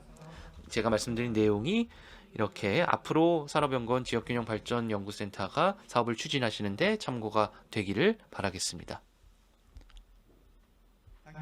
네, 경청해 주셔서 감사합니다. 네, 감사합니다, 수지 교수님. 아주 우연히도 제가 지난주에 홋카이도에 일본의 연구소와 공동으로 세미나를 하기 위해서 갔었습니다. 그래서 홋카이도에 간 김에 두 군데 기업 사이트를 들러볼 길이 있었는데, 하나는 사쿠라 인터넷이라는 회사의 클라우드 데이터 센터를 방문했었습니다. 그 데이터 센터는 100% 재생에너지를 이용을 해서 그 많은 전기를 조달하는 그런 공장이었고요. 두 번째가 방금 수지 교수님께서 말씀하신 라피두스라는 데를 갔습니다. 라피두스는 최근에 엄청 신문에 많이 보도가 됐는데, 일본이 이 반도체 산업의 부활을 노리기 위해서 일본의 도요타 등등 8개 대기업과 정부가 합작으로 2나노 반도체를 개발하기 위한 그런 목적으로 설립이 된 그런 회사고, 지금 신치토세 공항 바로 옆에다가 아주 거대한 부지에 지금 땅 파기 공사를 열심히 하고 있더라고요. 그래서 일본에서 아까 수지 교수님 말씀하신 데도 느꼈듯이 저희 나라 같은 경우에는 반도체 공장은 대부분 수도권에서 멀지 않은 지역의 여러 가지 이유 때문에 이제 집중하게 되는데, 일본은 대만의 TSMC 공장을 유치할 때도 그렇고 지금의 라피두스도 굉장히 수도권과는 아무런 관련이 없는 먼 지역에 공장을 설립을 추진하고 있다는 사실에 좀 놀랐습니다. 두 번째 토론은 경영학회의 김재구 회장님의 말씀 듣겠습니다. 죄송합니다만 시간이 많지 않아서 5분 정도로 좀 해주시면 고맙겠습니다. 네, 안녕하십니까. 조금 전에 소개받은 경영학회 김재구입니다. 제가 발표 자료를 미리 좀 보내드렸는데요. 네, 여러분들에게 간단한 토론문은 보내드렸지만 자료를 이용해서 최대한 짧게 좀 말씀을 드리고자 합니다. 그리고 좀 중요한 내용을 중심으로 할 것이라 자세한 내용은 제가 PDF를 우리 기획회에게 부탁을 해서 참석자 원하시는 분들에게 모두 다 드리라고 하겠습니다. 지금 우리가 구미를 비롯한 선진국들 또 일본의 중요한 경험과 지혜를 공유했는데, 우리 한국의 지금 문제에 대해서 돌아보고 특별히 저희 경영학회에서 추진하는 K혁신성장에 대해서 좀 얘기해 달라는 말씀을 듣고 자리를 함께 했습니다. 지금 우리는 대한민국이 대단히 어려운 사회 경제 지표를 보셔서도 알다시피 저성장이 장기적으로 고착화되고 있고, 오늘 우리가 지금 다루는 것처럼 수도권 집중의 문제로 인해서 혁신의 잠재력이 압살되고 있는 그런 문제를 안고 있습니다. 여러분들 잘 아시는 지금 미국과 한국의 경제 성장이 역전되려고 하는 이런 지경이라든가 적자라든가 이런 내용을 제가 다시 되새길 필요는 없을 것 같고요. 이런 고착화되어 가고 있는 저성장 또 혁신의 늪에서 우리가 빠져나오기 위해서는 한두 가지의 아젠다를 가지고 우리가 해내기는 어렵겠다. 그래서 그야말로 퀀텀 점프가 필요한데, 첫 번째 화두로 오늘 제가 말씀드리고자 하는 것은 글로컬 신산업 혁신 생태계에 관한 내용입니다. 사실 이 신산업 혁신 생태계를 고민했던 이유는 바로 두 번째에 나오는 우리 지방시대에 실질적인 대안이 될 수 있는 지역 혁신 생태계에 대한 고민으로부터 출발한 것이고요. 그동안에 산업 또 지역 사람 여러 가지 좋은 어프로치를 했지만 혁신의 주체가 되는 기업에 대해서 관점이 부족했다고 생각합니다. 결국 좋은 일자리 없이는 좋은 인재들을 유치할 수가 없고, 당연히 기업들을 자발적으로 이게 올 수 있도록 하는 인센티브를 만들기는 어렵습니다. 이런 생태계가 만들어질 필요가 있고, 여기에 기업가 정신의 대부흥 또 인재 생태계와 함께 정부의 규제 혁신을 비롯한 정부 혁신이 함께 가지 않고서는 이 문제를 해결하기 어렵다고 봅니다. 우선 그동안에 어떤 일을 했는지를 잠깐 말씀드리고 조금만 내용을 말씀드리려고 하는데, 이 내용은 역시 어떤 일개 학회나 어느 특정 대기업이나 기업 집단들만 가지고 하긴 어렵다라고 생각을 해서, 먼저 기업으로 봤을 때는 앞서 축사도 해주신 김병준 그 인수의 지역특위위원장님, 제가 그 위원으로 함께 모셨습니다. 김현는 위원장님 마침 정경련에 그 회장 대행으로 가셨는데 지금은 이제 한경협으로 이름이 바뀌었죠. 한경협, 대한상의, 무역협회 이런 주요 경제단체들과 논의하고 그다음에 6대 그룹들의 싱크탱크인 경제연구소장님들을 모시고 함께 저희가 여러 서밋 활동을 하면서 기업들의 자유를 얻고 투자 혁신할 수 있는 이런 기회를 열고자 했습니다. 또한 그 인재 생태계를 열기 위해서도 주요 지역의 대학들과 연구원들, 특히 뭐 우리 국책연구원들의 역할이 대단히 크다고 생각합니다. 경제사회연구원이 함께도 하고 있고요. 그래서 지방시대위원회에서 이정현 부위원장님은 저희 경영학회와 함께 저희가 11월 28일 날 오전에 한경협 등을 비롯한 이 경제단체 6대 그룹 그리고 우리 경사연과 함께 지방시대를 열기 위한 지방정부와의 상생 포럼을 개최할 예정으로 달려오고 있습니다. 이런 모습들은 결국 그 시민사회의 협력이 없이는 또 궁극적으로는 입법부의 법제의 변화 없이는 이루기가 어려운 이런 상황이라고 생각합니다. 제가 1년 동안 그동안 이런 공감대를 만들어 나가고 또 추진본부를 만들고자 했던 이런 내용들은 지금 계속해서 진행이 되고 있는데요. 왜 이런 내용을 했는지를 한 1, 2분만 말씀드리고 제 얘기를 마치려고 합니다. 지금 우리 글로컬 신산업 혁신 생태계를 얘기했지만 지역의 현실은 그야말로 암울합니다. 예를 들어 20세기에 우리나라의 산업을 선도했던 경북의 경우 보면 거의 지역 성장률이 전국 하위 2위입니다. 최근 동남권에 대한 얘기도 하고 있지만 부산 같은 경우에도 잠재력이 떨어져서 노인과 바다만 남은 이런 얘기가 나오는데요. 결국 한마디로 얘기해서 산업의 구조조정에 있어서 실기를 했습니다. 그래서 그 젊은이들이 원하는 좋은 일자리, 디센트한 잡을 주지 않고서는 그 사람들이 거기에 정착해 남을 수가 없는데 뭐 저하고 비슷한 세대의 분들이 있지만 저희 때만 해도 제가 고향이 부산이지만 뭐 이렇게 뭐 서울의 몇 대학 아니면 다 부산대학교, 뭐 경북대학교, 전남대학교에 가서 그곳에서 또 훌륭한 일들을 했습니다. 근데 그 친구들이 결국 내가 좋은 일자리를 얻기 위해서는 여기에 갈 수 없다 이렇게 얘기하는 게 솔직한 현실 아닙니까? 기업들이 그 지역에서 투자를 활성화하고 좋은 일자리를 만들고 더 인재들이 정주 정착하게 만드는 이런 것들이 이루어지지 않고서는 부산의 일자리의 모습을 보십시오. 이게 뭐 아시다시피 X축 Y축이 결국 매출이 얼마나 성장률이 높고 얼마나 고용 증가율이 높으냐라는 건데 이 우상향의 포트폴리오가 분포돼야 되는데 그렇지 않다는 게 제가 말씀드린 그 구조조정이 실기했다라는 그런 뜻입니다.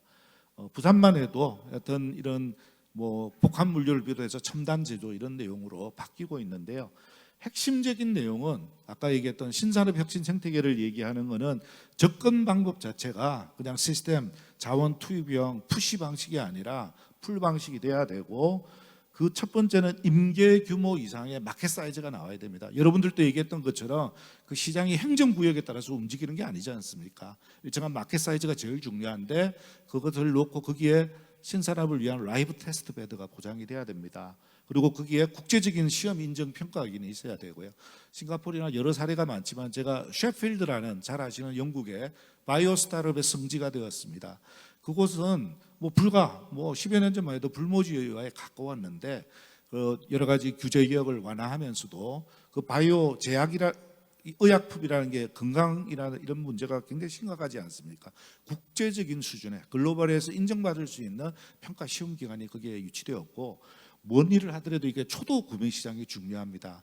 근데 셰필드 시립병원이 그걸 적극적으로 시정부와 함께 일을 했습니다. 우리가 공공 혁신 조달을 얘기하는 이유도 사업을 해보신 분들은 너희들 그 판매한 실적을 가져와라, 매출 가져와라 하는 걸 잘 아시. 더더구나 바이오는 이루 말할 수가 없습니다. 초도 구매 시장. 그렇게 해서 금융이 뒷받침되는 기업 생태계를 어떻게 만들 것이냐. 그리고 앞서도 이제 원장님도 얘기하신 것처럼 실제로 그런데 그 지역에 가기 위해서 기업과 산업이 요구하는 인재들이 공급되고 양성되고 있느냐 하는 것이 중요하기 때문에 이 대학과 연구소의 역할이 대단히 크다고 볼 수 있겠습니다. 정주 여건의 변화에 대해서는 워낙 이게 요구가 크기 때문에 제가 재론을 하지는 않겠습니다. 기왕에 20년 동안 정말 140조 이상의 돈을 예산을 퍼부었다고 하지만 이런 관점의 변화, 접근 방법의 변화가 없이는 우리가 미래를 열어나갈 수는 없다고 생각합니다. 제가 좀 시간을 줄여서 간략하게 이렇게 여기까지 말씀을 드리고요. 기회를 주셔서 너무나 감사드립니다.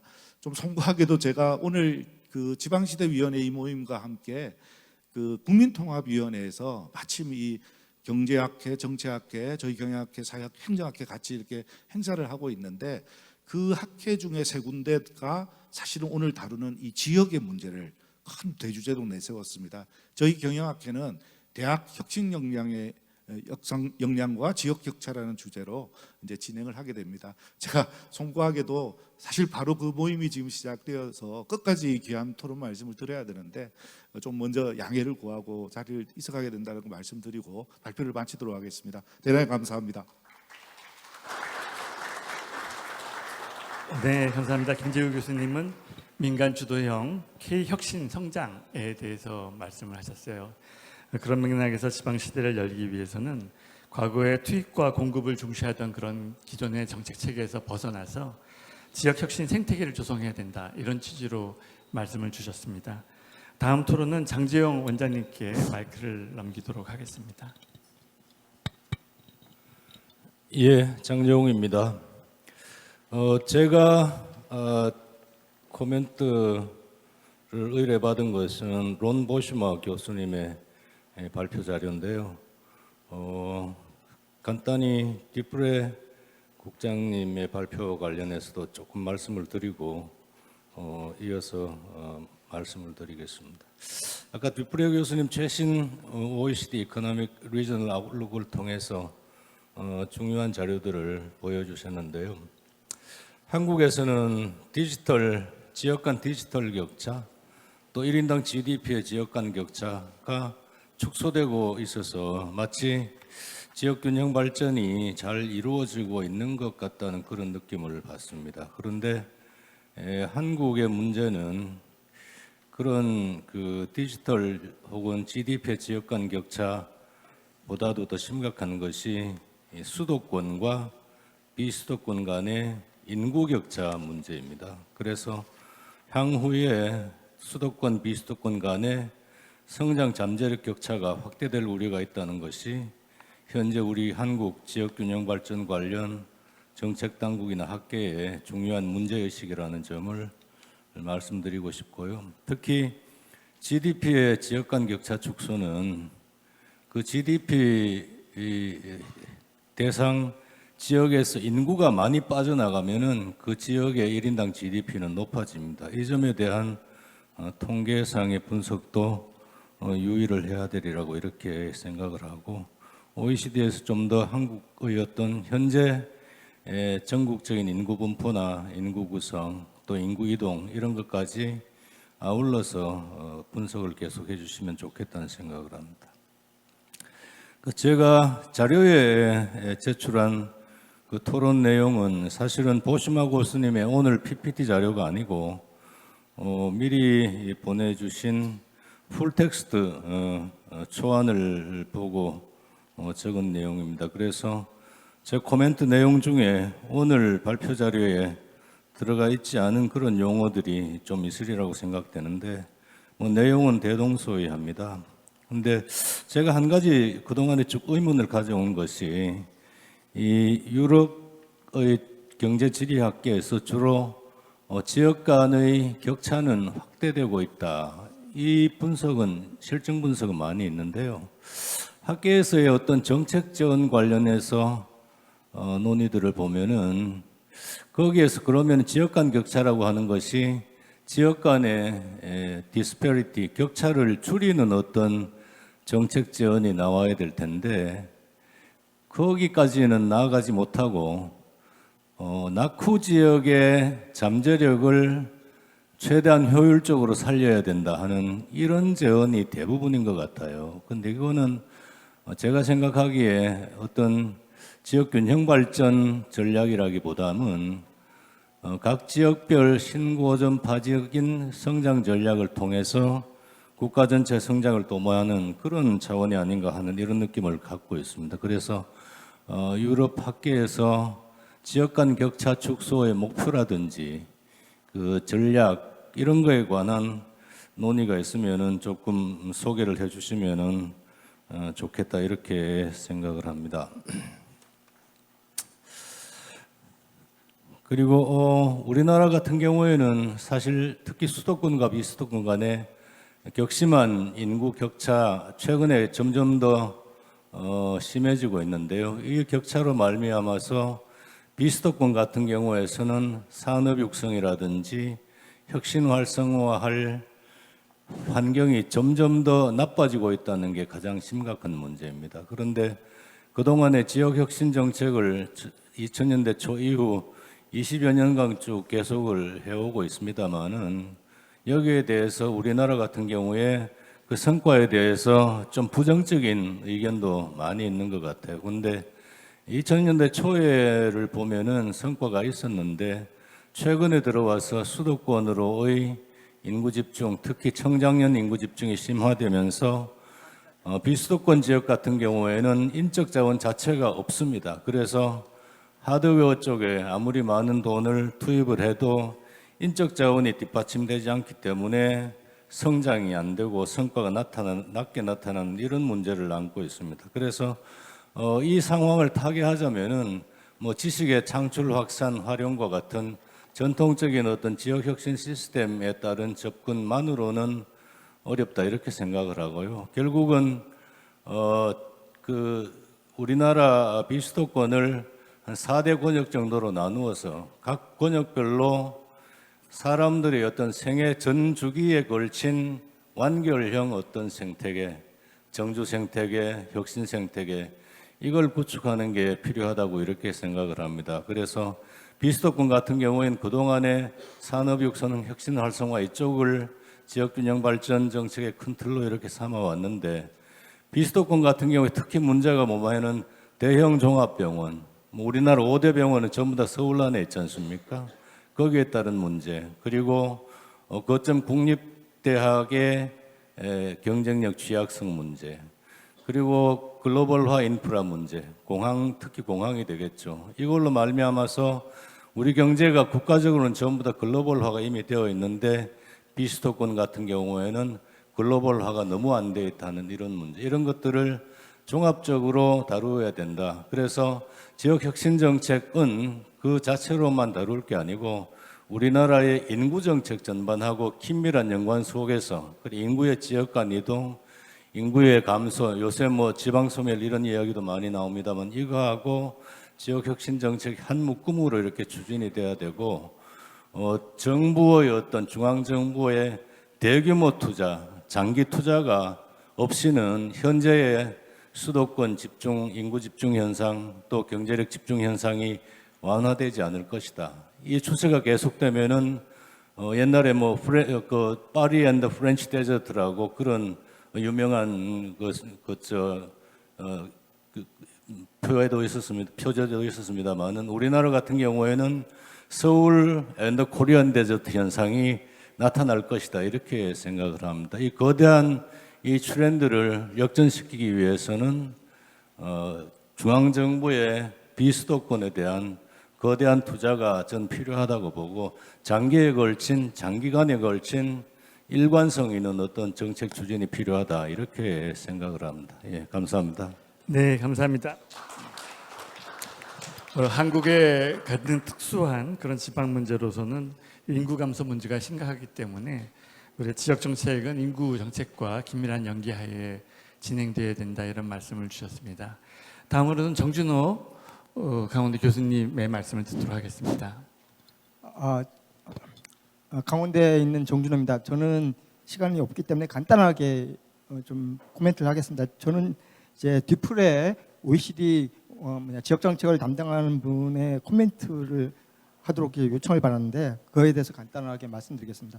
첫 번째, 그 디프레 그 박사님이 일단 지역 격차의 현황을 이제 국제적인 시각에 대해서를 통해서 보여줬는데 한국이 사실 OECD나 글로벌 차원에서 보면은 그렇게 나쁘지 않다. 예, 그건 저도 이제 동의합니다. 사실 그러니까 GDP 1인당 GDP 측면에서 보면은 그런 측면이 있는 게 맞고요. 그다음에 2010년대 이후에 상당한 정도 떨어진 것도 사실인데요. 사실 이 2010년대 이후에 떨어진 거는 좀 주의 깊게 봐야 되는데요. 2010년대 초반에는 사실 이제 중국의 중국 효과 때문에 우리나라가 제조업 절대 규모도 증가하면서 그 제조업 공장이 주로 입지했던 이제 지방이 비수도권 지역이 상당히 성장을 하고 이런 것들이 이제 지역 격차의 완화에 이제 기여를 했고요. 후반기에 들어와 가지고는 사실 정부의 주도적인 역할. 그렇지만 이제 2010년대 후반이 오면 아시다시피 조선산업하고 자동차 부품 산업에서 구조조정이 있으면서 비수도권이 상당히 이제 구조적인 침체를 갖게 되고 젊은 친구들이 이제 기회를 이제 찾지 못하면서 이제 비수도권에서 수도권으로 다시 인구가 이제 순이동하게 되는데 이게 이제까지 인구 이동이 수도권에서 비수도권으로만 계속 갔었던 것들이 2010년대 중반 이후에 한번 반전이 됐다는 게 상당히 이제 터닝 포인트라는 게 아는 게 중요할 것 같고 이 시기에 사실 우리나라에서 가장 큰 문제가 모든 좋은 기능은 다 수도권에 있고 그 다음에 소위 생산 기능과 그 나머지는 이제 비수도권에 있어가지고 젊은 층들의 소위 청년들의 일자리 전망이 상당히 이제 떨어진다. 사실 이거는 뭐 우리나라만이 아니라 전 세계에 있는 문제이긴 한데 하여튼 이런 것들이 있는 것 같고요. 최근에 제가 연구를 해보더라도 이 2010년대 중반 이후에 보면 일자리의 양극화가 이제 미시적인 자료를 봤을 때 심화되고 있는데 특히 비수도권에서의 양극화가 소위 말해서 더 중간 일자들이 더 감소하는 비율이 더 높아지고 있다. 이런 것은 이제 주로 이제 제조업의 구조 변화하고 관련돼 있습니다. 요즘 한국의 제조업을 선도하는 반도체 같은 첨단 산업들이 주로 이제 수도권에 더욱 더 집중하고 있는 것하고도 이제 관련돼 있는 것 같습니다. 그다음에 두 번째 이제 로드맵을 얘기하셨는데 저도 전적으로 장수 기반 정책 그리고 나머지 것들을 동의합니다. 특히 지역 정책이 소위 트윈 트랜지션이라고 하죠. 디지털 전환하고 녹색 전환하고 연결돼서 지역 정책이 수행된다는 점에서는 저도 전적으로 동감하는데 한 가지 이 측면이 좀 간과되는 것 같아요. 글로벌라이제이션. 특히 요즘은 글로벌라이제이션이라는 말보다는 지정학적인 어떤 그 갈등이라든지 긴장들이 있는데 이런 것들을 고려해서 해야만 특정 지역이 글로벌 가치 사슬에서 어떻게 자리매김되고 그것들이 될 수 있는지가 일단 고려돼야 될 것 같고요. 그 다음에 또 하나 이제 중요한 게 장소 기반 정책이 어떤 공간 규모에서 이루어져야만 좀 효율적으로 효과적으로 작동할지에 대해서 OECD도 한번 고민을 해봐야 하지 않을까 싶습니다. 그러니까 한국 같은 경우에는 워낙 젊은 층들이 청년들이 이제 수도권을 선호하는 경향이 강하다 보니까 일정한 정도 장소 기반 정책이 수행될 수 있는 어떤 좀 기반이 좀 약화되고 있는데 이랬을 경우에는 일정한 좀 약간 광역권 단위에서 소위 이동성을 강화하는 사람 중심의 정책과 장소 기반 정책들을 어떤 믹스시켜 가지고 하는 정책적 혼합 같은 것들을 고민해 봐야 되지 않겠나라는 생각이 들고요. 마지막 이제 그 소위 분권화에 대해서 얘기를 하셨는데 분권화는 뭐 성장을 촉진한다고 하는데 이거는 실증적으로 그럴 수도 있고 안 그럴 수도 있습니다. 그런데 최근에는 그런 경향이 나타났다고 얘기를 해주시고 있고요. 그런데 분권화에서 가장 중요한 거는 그 중앙정부하고 지방정부 사이에 어떤 조정과 협력이 좀 간과되어 있다는 생각이 듭니다. 일방적인 지방으로의 분권은 사실 좀 제도적 영향이라든지 아니면은 그런 문제에서 문제가 있을 수가 있고 특히 이제 중복성의 문제, 그다음에 투명성의 문제, 그다음 어카운터빌리티 문제 측면에서 그 EU 같은 경우에도 스마트 전문화, 스마트 스페셜라이제이션을 통해 이런 정책을 통해 가지고 이런 것들에 대해서 문제를 제기하고 있기 때문에 이런 측면들은 좀 더 그 분권화 측면에서 OECD도 좀 약간 여러 가지 방식의 정책 메뉴를 제시할 필요가 있지 않겠나 싶고요. 그다음에 최근에 또 하나 역설적인 게 그 지정학적인 갈등과 그다음에 아까 트윈 트랜지션에 따라서 중앙 정부의 역할이 강화되면서 산업 정책이 수평적인 정책에서 수직적인 정책으로 많이 이행이 되고 있거든요. 뭐 미국도 그렇고 EU도 그렇고 그렇기 때문에 사실 이런 측면들을 고려하지 않은 상태에서 지역 정책은 완전히 그냥 그거하고는 좀 별개의 것으로 생각을 하게 되면 사실 좀 서로의 갭이 벌어질 수 있기 때문에 이런 것들을 고려해 가지고 좀 지역 정책도 이제 글로벌 차원과 그다음에 국가에서 선도하는 그 국가 성장 전략하고 맞물려 있을 때만이 지역 정책이 좀 더 효과적이고 효율성을 발휘할 수 있지 않을까 싶습니다. 저는 이 정도에서 코멘트 마치겠습니다. 네, 감사합니다. 네, 감사합니다, 교수님. 마지막 토론자는 정부에서 나오신 이 박 국장님이십니다. 우리나라 지역 정책은 주로 산업 경제 측면에서 여태까지 많이 강조되어 왔기 때문에 산업통상자원부가 이 정책을 주도해왔다고 볼 수가 있겠습니다. 토론을 부탁드리겠습니다. 예, 감사합니다. 저희 부가 정책을 주도했다고 말씀하시니까 더욱더 큰 책임감을 느끼는데요. 아까 패널에서 수도권의 집중이 이제 더 가속화되고 있는 상황, 즉 사람이라든지 자본, 기술이 중앙으로 수도권으로 점점 집중되고 있는 현상에서 담당 공무원의 하나로 한 사람으로 책임감을 느낍니다. 아까 모두의 이제 김재규 교수님 말씀하신 것처럼 관점의 변화, 접근 방법의 변화가 필요하다라는 말씀을 해주셨고요. 새 정부 들어서 기존의 중앙 주도에서 벗어나서 지역이 스스로 성장 동력을 발굴을 하면 중앙이 지원하는 지역 주도형 발전 방향으로 정책 방향을 이제 가져가고 있습니다. 그 관련해서 지방자치분권 및 지역균형발전 특별법도 만들어졌고요. 결국 지역의 좋은 일자리는 좋은 기업이 지역에 투자를 해야 만들어진다는 인식을 갖고 있고, 기업이 스스로 지역에 투자할 수 있는 환경을 만들어야 되는 거 아니냐.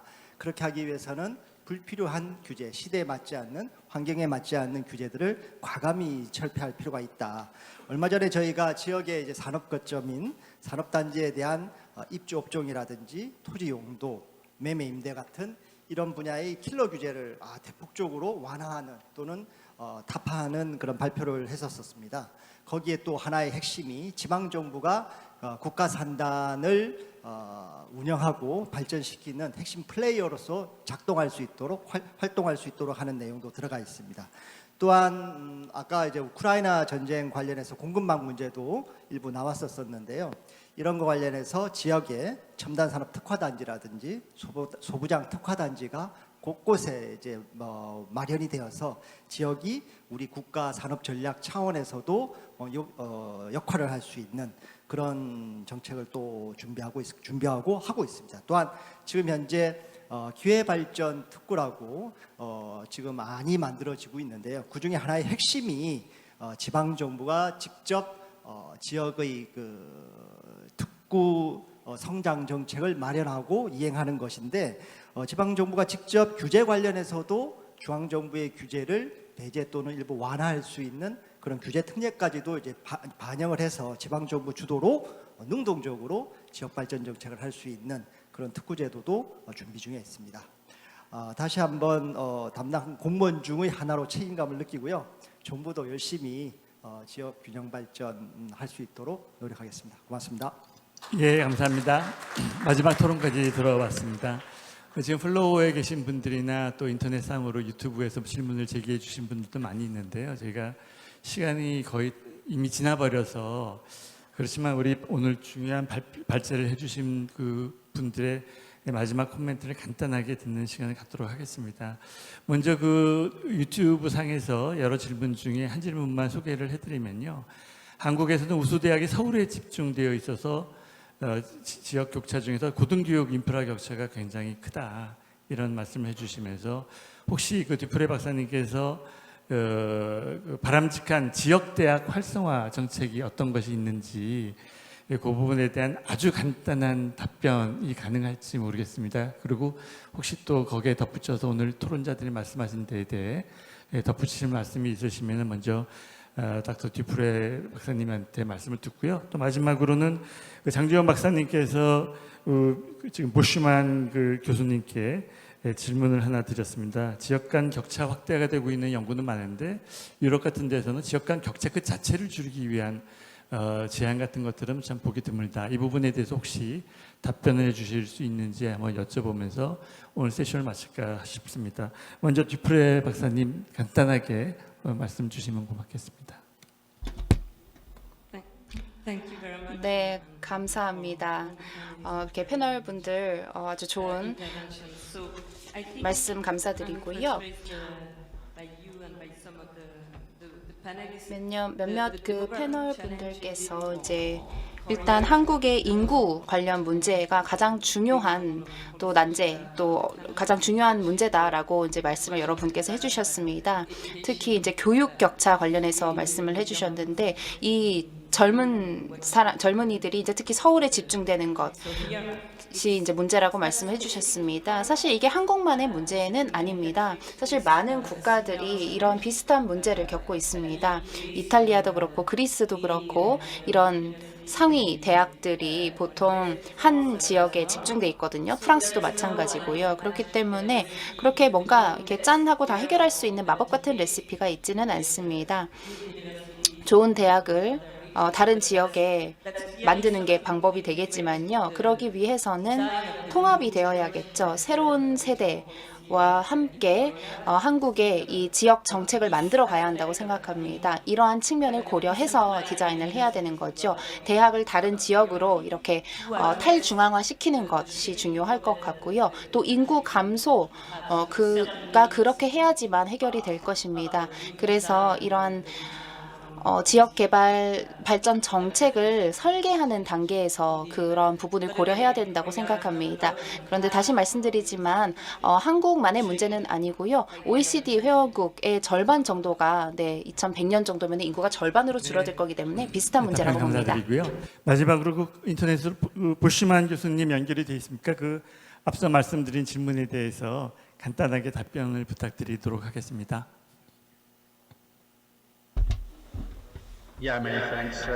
네, 감사합니다.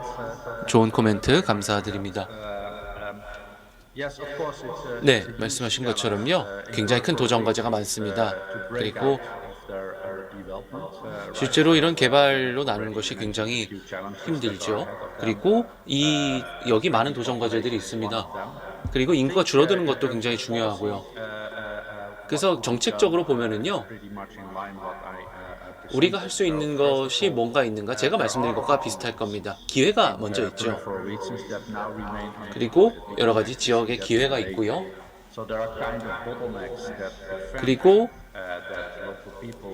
이런 지역 내에 있는 사람들이 실제로 이런 기회를 사용할 수 있는 것들이 많이 있습니다. 그리고 여러 가지 규제도 있을 수 있고요. 어떤 경우에는 이제 스킬의 문제가 될 수도 있을 겁니다. 네, 그래서 먼저 여기부터 말씀드리고 싶습니다. 가능한 기회가 무엇인가? 그리고 어떤 지역에는 더 많은 기회가 있을 거고요. 그리고 다른 지역에서는 또 다른 기회가 더 많을 수 있을 겁니다. 그리고 또 제가 말씀드렸던 게요. 이런 주변 지역 같은 경우에 다른 지역과 연계를 하는 게 중요할 겁니다. 그리고 어떤 기회가 있는지를 보는 게 중요하겠죠. 그래서 저희가 하는 이런 연구들 중에 많은 부분들이 여기와 이런 것과 연결이 되어 있습니다. 잠재력이 있으니까요. 그래서 여기에서 정책을 많이 제공을 할 수 있을 겁니다.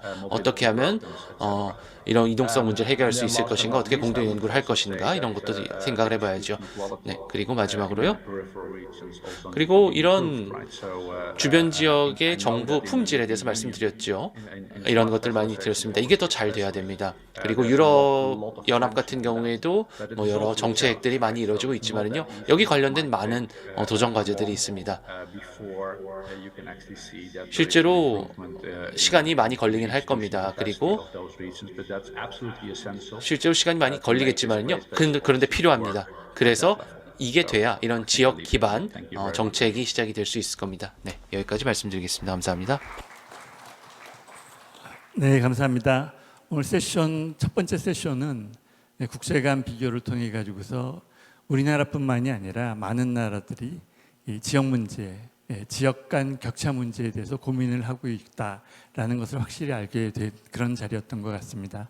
오늘 발제를 맡아주신 디프레 박사님과 부시마 교수님 그리고 5분의 토론자들에게 다시 한번 감사의 말씀을 드리고요. 첫 번째 세션을 마치도록 하겠습니다. 감사합니다. 네, 감사합니다. 우리 좌장으로 수고해주신 산업연구원 주현 원장님 그리고 연사로 수고해주신 두 분, 토론해주신 분들 모든 분들께 다시 한번 뜨거운 박수 부탁드리겠습니다. 네, 자 이것으로 첫 번째 세션을 마무리하도록 하겠습니다. 지금 시간이 조금 지체가 돼서요. 저희에게 주어진 시간이 많지는 않습니다만은 2시 50분부터 두 번째 세션을 시작할 예정입니다. 잠시 짧은 휴식을 가지시고요. 휴식을 마치시는 대로 바로 행사장 안으로 들어오시면 저희가 준비가 되는 대로 두 번째 세션 이어가도록 하겠습니다. 다시 안내를 해드릴 테니까요. 짧은 휴식 이후에 이 자리에서 다시 뵙겠습니다. 여러분 고맙습니다.